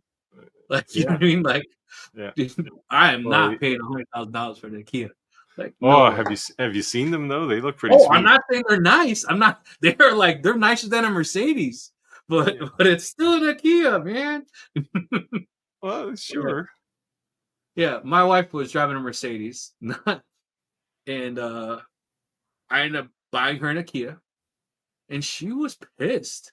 And I said, "Look at the thing! It even had heated and cooled seats in the back. You know what I mean? And it was nothing. It was nothing. But it was a third car, and I'm like, Yeah. You know? What they're good at is turning luxury features into commodity, right? Like in a Kia Sportage or Sorento or whatever, you can get air conditioned seats. That Yeah. is like S-Class Mercedes kind of thing, right? Yeah, that's what I'm saying. Yeah. Yeah, it was crazy. I told my wife, I'm like, look at the inside. I debadged it, you know, but it was so funny. Went to the dealership and there was a recall on the car. It was like 2 years old. Recall on the car. Like something with the engine. I'm like, all right, bring it in. 3 days later, the motor blew up. And I brought it in and I was like, hey, I got to get the car towed and it won't run. Oh, the motor probably blew up. And I said, hey, you're saying that pretty calm, man. Like, you're about to really piss me off. Like, this car has like 0 miles on it, basically. This car should be a 300,000 mile car. Oh, that recall had some issues. A week later, they put a new motor in it. And when I got it back, we traded it in, got rid of it.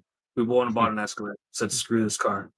Yeah. But Although I had a similar experience with a Toyota, so that was burning a quart of oil every, I don't know, 800 miles.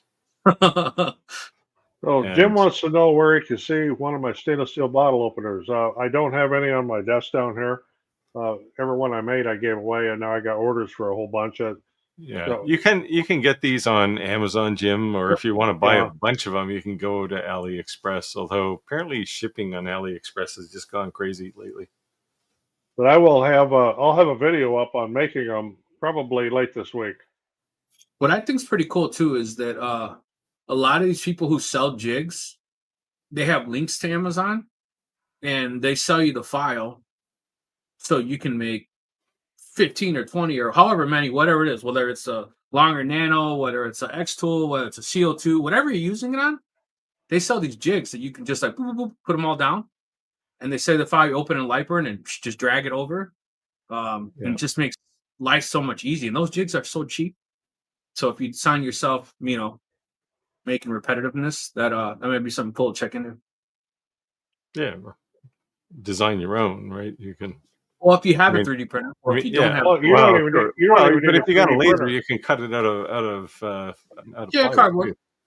Yeah, What I do, like for example, with 4-inch round coasters, I've got this is a piece of quarter-inch plywood that goes down on my spoil board that has a grid already engraved on it from the laser. I just set Yeah. all the coasters in the holes and hit go. Yeah. Yeah. So speaking of that, Steve, what did you do with your spoil board for your CNC? I was thinking about making closest to the fence to me those dog holes for the PVC, so you can just Yeah. cut conduit. I just put dog holes across the whole board. The whole thing. Every 50 millimeters, so every roughly 2 inches. Okay, that's what I was thinking of doing. Yeah. All right.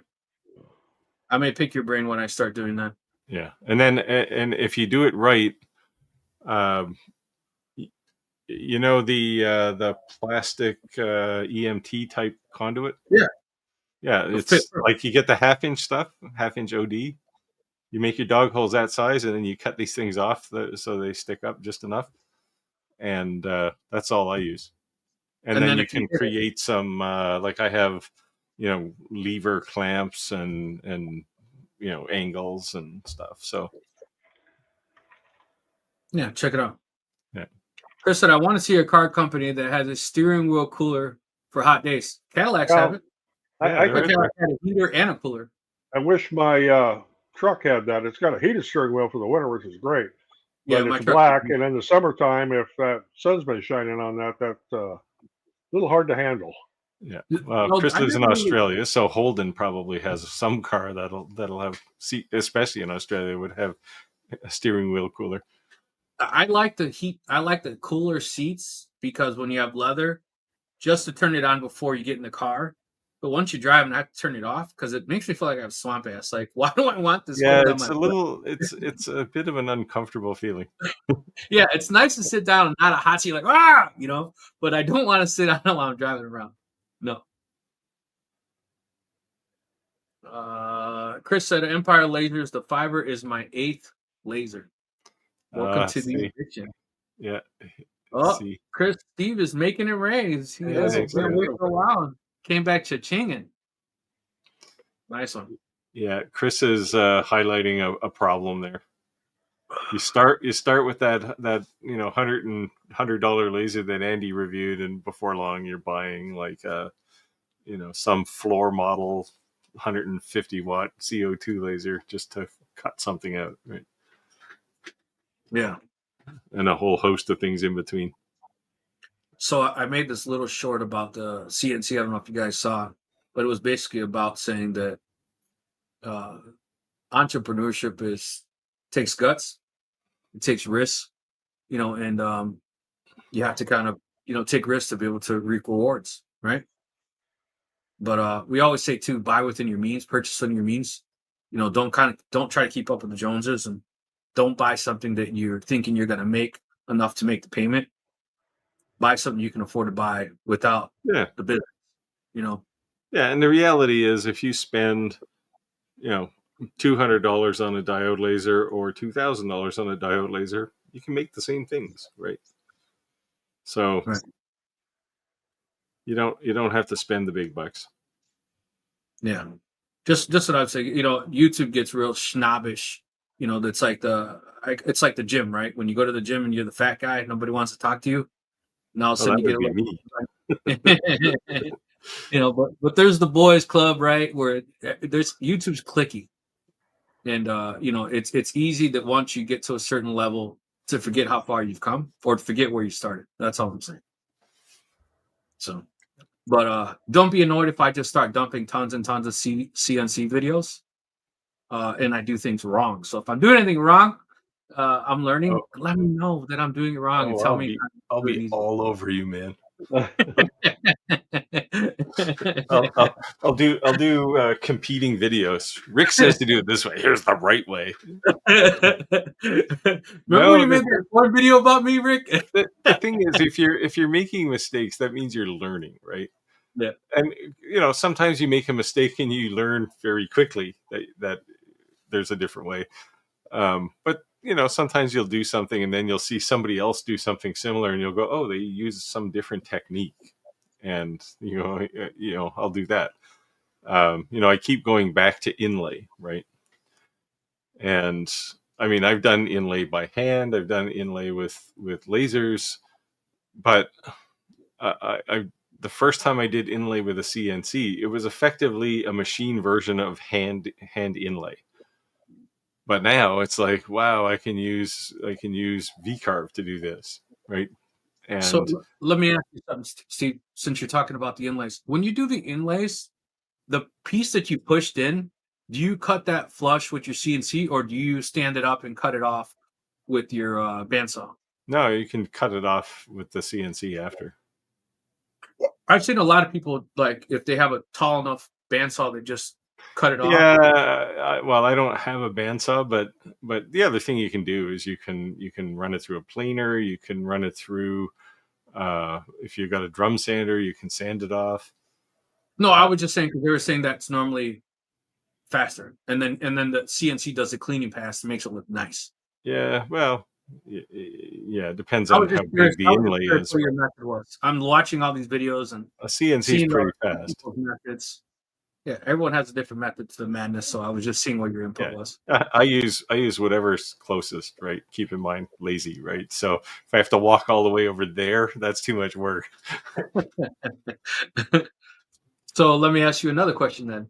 What is your preferred method to hold something down on the CNC? I tend to use 2 layers of tape with CA in between them, like glue. And I do the same thing, probably 99% of the time. As I did say, I want to do a vacuum table design, and I will do a video on it if I do it, because it's just so much faster. Nice. So my only concern is that, I mean, you go into your spoiler board. Who cares, right? It's a piece of MDF. You throw it away. You ruin that. Like, that sucks. Well, it's just really just another spoil board.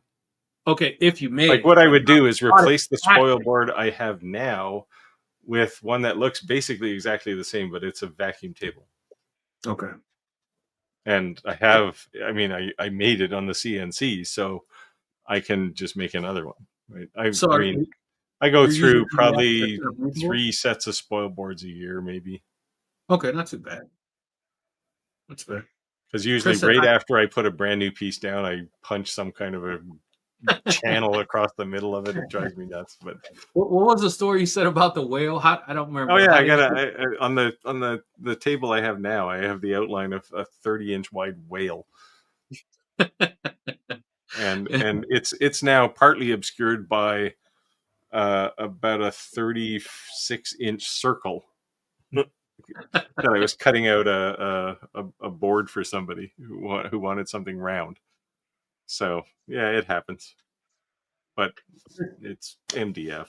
Like Yeah, right. That and I mean that's a push, right? It's a sacrificial piece of wood. yeah, it's got You know spoil right in the name, so I take that literally. Brand new board, let's spoil that. Chris said, "Hi, my name is Chris, and I'm an addict." Welcome to No, the Yeah, welcome to our world. saying that lay the gateway. Thanks for Chris. Yeah. Too funny, too funny. The I'm guy, curious. Others, the guy I gave the Acmer P3 to, his first laser. I said, now be careful because you're gonna want another one.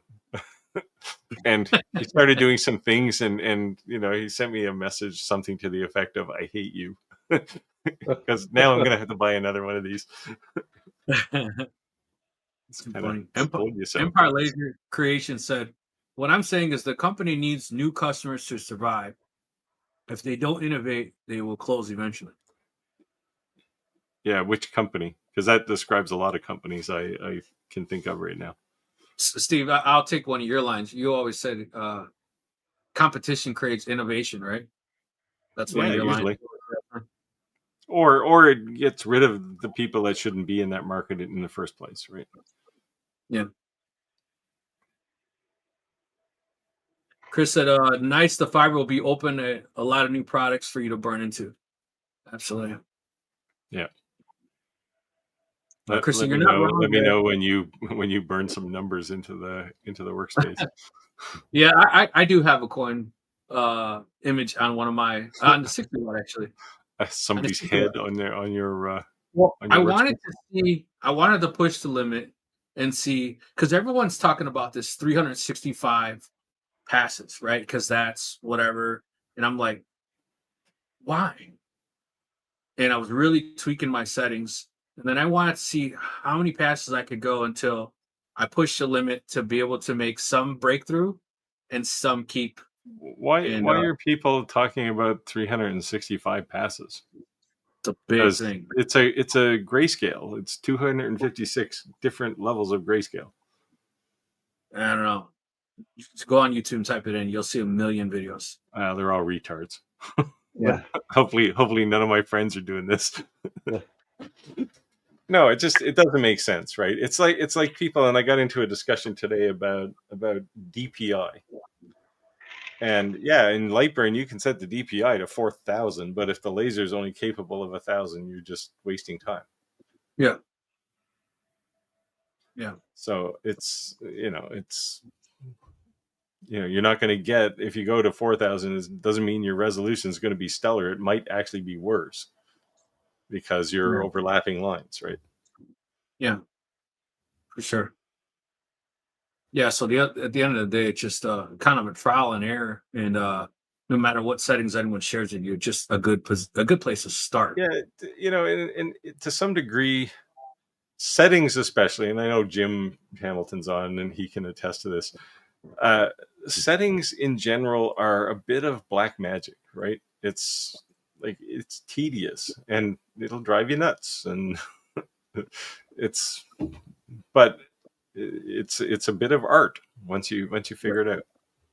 Yeah. And I know Steve is the documented in computer, and I'm the documented in a notebook. And I know Roger documents it. So there's Well, something to say about once you I find this I magic don't. number, you're not thinking it every time. When I document it on a computer, but it's not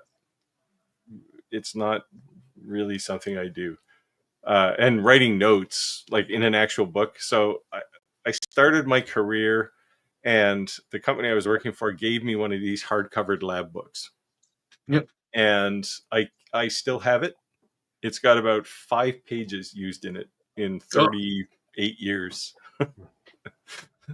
It looks great though. It's still in great shape. Yeah. Well, in addition to keeping my settings and everything on a notebook or on the computer, I also have a notebook I write in. It's actually called Notable Notes Worth Noting. And I've got little sections in there, whether it be for a laser or 3D printer, or where I'm doing something on the Cricut, or if I'm doing sublimation, I've got all the stuff written down. There's a program called Evernote that I use on the computer, only because that I like Evernote because I can access it on my computer as well as on my phone. And if you can create as many pages as you want, but you can also go in Evernote and type something to search for it. So you could say, 30-watt laser fiber coin, and boop. Okay, so it'll find where your notes were. So you don't have to go digging through your library. But I can't. It's too bad I can't find it. So it, having a channel named Steve Makes Everything, I decided one day I was going to learn to bind books. So I actually made some notebooks, and it's a picture. Pinky and the Brain. yes. It was the brain, and the title on the book was Steve's plans to take over the world or something, global domination. That's what it was. And No. with a volume number, and you could write in the volume number. I did a few of those, but I thought I had one here, but I don't know where it is.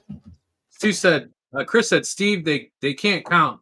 Not enough fingers and toes. They lose track after 10. Well, yeah. Empire Legend Creation says it's the same with speeds. Nobody is engraving at 15,000 speeds, but they advertise a machine that fast. Right. 100%. Because this gets back to it's not really an issue, but the new X-Tool F2, it has a 40-watt diode laser in it. Now, a galvo laser is not for cutting anything, right? Really, because if you got a 40-watt diode laser, and they actually show in their marketing material cutting like a 1-inch piece of plywood, but you're cutting it with a galvo, so it looks like this, right? And it's like, okay, so the 40-watt diode laser, I don't know what you're going to engrave with it. Stainless steel maybe, but you've got a fiber laser in there, so it's an interesting mix. A 20-watt fiber laser or diode laser would have been fine. I think the biggest thing we keep when speeds come up in questions, we say that they remember that a laser has to get up to a speed and slow down before it gets to its speed, right? So there's only a buffer window of really realistically full speed, right? Does that make sense? And it has to do all of that within the span of about 3 millimeters when it's moving, right? Right. Chris said max pretty much what we're just saying. Max speeds are for travels over white space. One that pushes ones after begins to swamp their customer support. Yeah. Pretty much exactly what we just said. Yeah, there's the whole industry is dubious at best when it comes to specifications, right? I was having a conversation with somebody asking about the spot size of the F2's fiber laser. And I said, well, it's 0.03. The Commarker B6 MOPA, 60-watt MOPA is 0.01. They both use the same JPT laser module. So tell me, like there's something going on, right? Really, they should have standardized measurements like this. The beam size on a galvo laser should be determined at like one corner, because at an angle, the spot size is going to be a whole lot bigger, right? Yeah. So it should be a worst case number, not a either imaginary or best case number. How do they used to? It's like how they rate car amplifiers, real watts. Oh yeah, they used to have like peak watts and RMS watts. Yeah, before they went to RMS, they had like peak pulse power, right? And they'd have these stereos, like this is like late 70s, early 80s, right? They'd have these stereos that were like 3,000 watts, but in reality, it's probably a 40-watt RMS stereo, right? Yeah, it was kind of a joke. So And they're kind of in there. I mean, we did get some things in the laser business sorted out, right? They used to say like 300-watt diode lasers, but that was the input power, right? Or yeah, most of them were 100, I guess, probably, but and I the think output was actually 5. yeah, and I think the whole listing the proper rating of the laser is now standard, right? Roger was one who would beat that home every time someone would be like, "It's 100-watt laser," and you're like, "No, it's not." Yeah. Oh, that's it. Yeah, but beam size is the same, right? Like I'm convinced CommMarker must measure the beam size coming out of the laser module before it goes through any lenses or anything. And Not the focal point. Xtool is probably measuring it on the workspace straight down. But I think the real number is when it's up in a corner somewhere.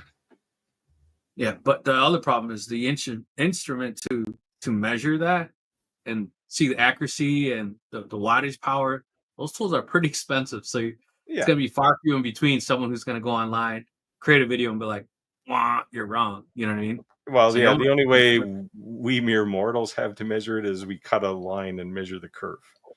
Yeah. But if it's a galvo laser, it's going to be focused. So the kerf that you measure is going to be the widest part, not the narrowest part, because it's really a. Yeah. Chris said there are marketing specs and then there are engineering specs. Yes. Yeah, absolutely. But at the end of the day, that's why you do your homework. And that's why so many of these manufacturers have Facebook groups, which is a good thing. Because the support most of the time comes from the community.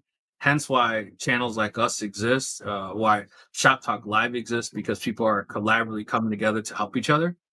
So if something is questionable, ask before you pull your wallet out. Yeah. Yeah, and I mean, that's certainly one of the reasons I do what I do is because I want to help people answer those questions. But I mean, the reality, like I said, the CommMarker B6 and the Xtool F2 use the same laser module, so there's no way the beam size is different. But the reality is, no one's eye could resolve the difference between 0.01 and 0.03 millimeters anyway. So, Superman. I'll let you take this because you've been making quite a few comments on this actually the last few weeks. Empire Laser, do you guys think the diode market is coming to an end? And when there is now consumer products like UV lasers? Well, okay, there's 2 answers to this. Well, maybe 3 answers since you mentioned the UV make. I think the diode laser market is saturated. So there's going to be some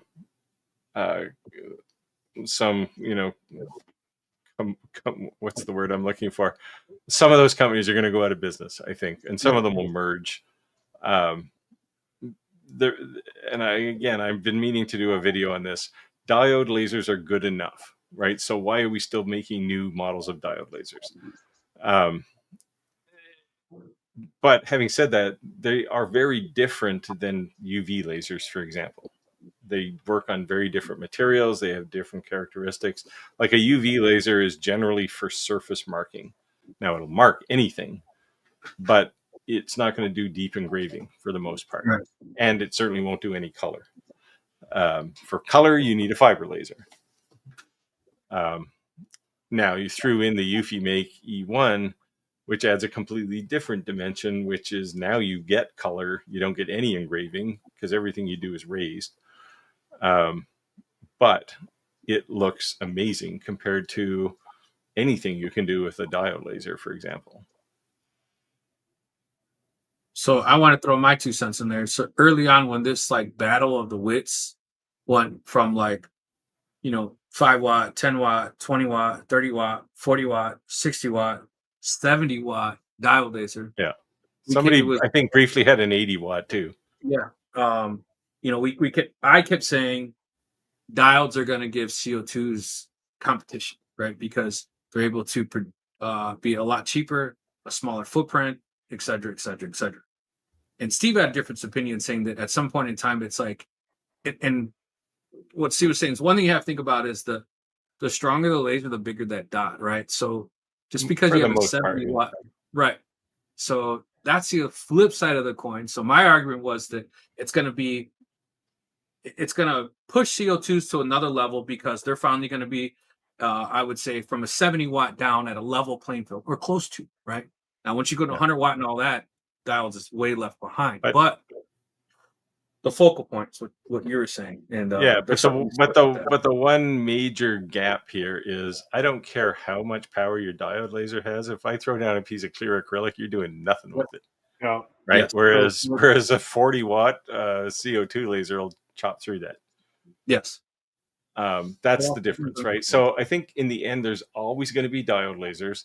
There's always going to be UV and CO2 and but you will see things like this UFI may come along and chip away at some of those markets because, well, I don't know if chip away is the right word.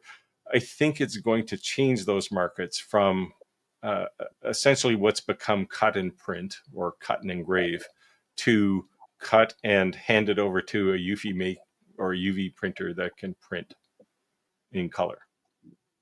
So my thing is that if you take anything away from that conversation, it would be that there's not an apples to apples comparison on wattage. It really just depends on the material that you're using it with. And the wavelength of the laser. Yes. So just because it's a 40 watt CO2 or 40 watt UV or 40 watt, let's say 3D,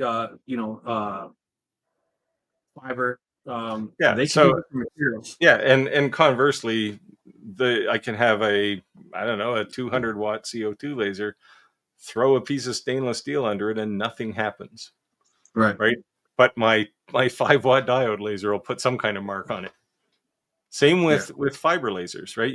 A fiber laser will cut through, like the com marker or the X2LF2 will cut through a 2 millimeter piece of brass or a 3 millimeter piece of brass. Lay down a piece of paper and see what happens. Nothing. Yeah. A flimsy little piece of standard note paper. Nothing happens. Crazy. Yeah. So if you take anything away from that, really, it's not about the power. It's really what you're looking to make with it. So right, you're making the job. Yeah, exactly. And as everyone sarcastically made comments in the video, welcome to the addiction. That as you purchase something and you think I'm going to do this, the likelihood of you owning one laser is probably slim to none. You're going to own more than one. Yeah, and it won't necessarily be, I own 3 diode lasers. I may own one of those, but I'll own a CO2 laser because I want to work with acrylic too. Right. So unfortunately, there is no ideal laser. Yes. Now, back in the good old days when I was doing industrial lasers, I worked on tunable dye lasers, which could do the full spectrum from IR to UV. That was the perfect laser. But that was also probably $100,000. In fact, $100,000 in the late 80s. Yeah, just a lot more nowadays. Yeah. Well, it looks like we hit time. I appreciate everyone joining live. If you're not already a member of our Facebook group, I would definitely encourage you to join. Go back to that comment. I like that comment. What is it? No, the last comment. That one. Somebody needs to make a 9-in-1 laser. This gigantic head moving around. Roger, what was that? What was that table saw that had like everything in the world? It was like basically you're gonna get Shopsmith. Now, do you remember that, Steve? There was those little shop lathes too, or something. It's like the 80s, like 87, 89. They were like big, but they're right. Yeah, there was the little portable metal shop things. Like it was like a metal lathe, the wood lathe, the drill press, a whole all in this one little. And what's even more funny is the snap maker all over again. There's guys who still use them. Like there's Facebook groups. The guys still use them. Well, now they're nostalgic, right? Late 70s, early 80s, and they're still using them, man. Yeah, they're vintage. Shopsmith's still making them too. Yeah, you need a tetanus shot when you buy it. People still drive vintage cars too. There you go. There you I go. love them. To each their own, as they say, right? But thanks again, everyone, for joining us. I appreciate it. We definitely had some good talks. Join the Facebook group. I can't say that enough. And share some of your stuff. I really love seeing everyone's work. You guys want to say anything on the closeout? Oh, and be ready for a ton of new CNC videos. And probably by this weekend, it'll be completed. I'm just waiting on screws. Yeah, Rick is going to create a collection of CNC videos now. So Yes, be ready. I'll do a whole series of shorts to correct those. It's fine. No, just when in doubt, just ask. If you don't believe me, you can ask Andy. No, that's fine. I trust you, brother. I trust you. But Yeah. Roger, I will next week. I will bring the board in that I put two pieces together that are odd shapes. This is where CNCs are good, right? Because you can create two crazy shapes as long as they're the opposite. You fit them together. This came with the Onefinity on the ends, so this is going to be my first headstone. The foam. Yeah, that'll be all right. I would all right, start with something a little less meltable to start. You think so? Yeah. Yeah. Just like I said, just start with a basic. Take a cheap ass piece of plywood or something and engrave something on it. All right, here we go. I got a ton of that. So small steps. Thanks for everyone joining live. I would say leave the fourth axis in the box for a while. It's still in the box. It's still in the box. That's the advanced class. Yeah, it's still in the box. I was talking with Onefinity. They partnered with a company who does training, so I might take the course. We'll see how it goes. Yeah. All right. Surely you can convince them to throw it in and promote it. I try. I'm American, and if I was Canadian, it might have worked. They were not very nice to me. If only. I need to make a run for the border. I need my wife's French Canadian. Have her send them an email instead from LaBelle. All right, guys. It was fun. Okay. See you all next week. Thanks a lot.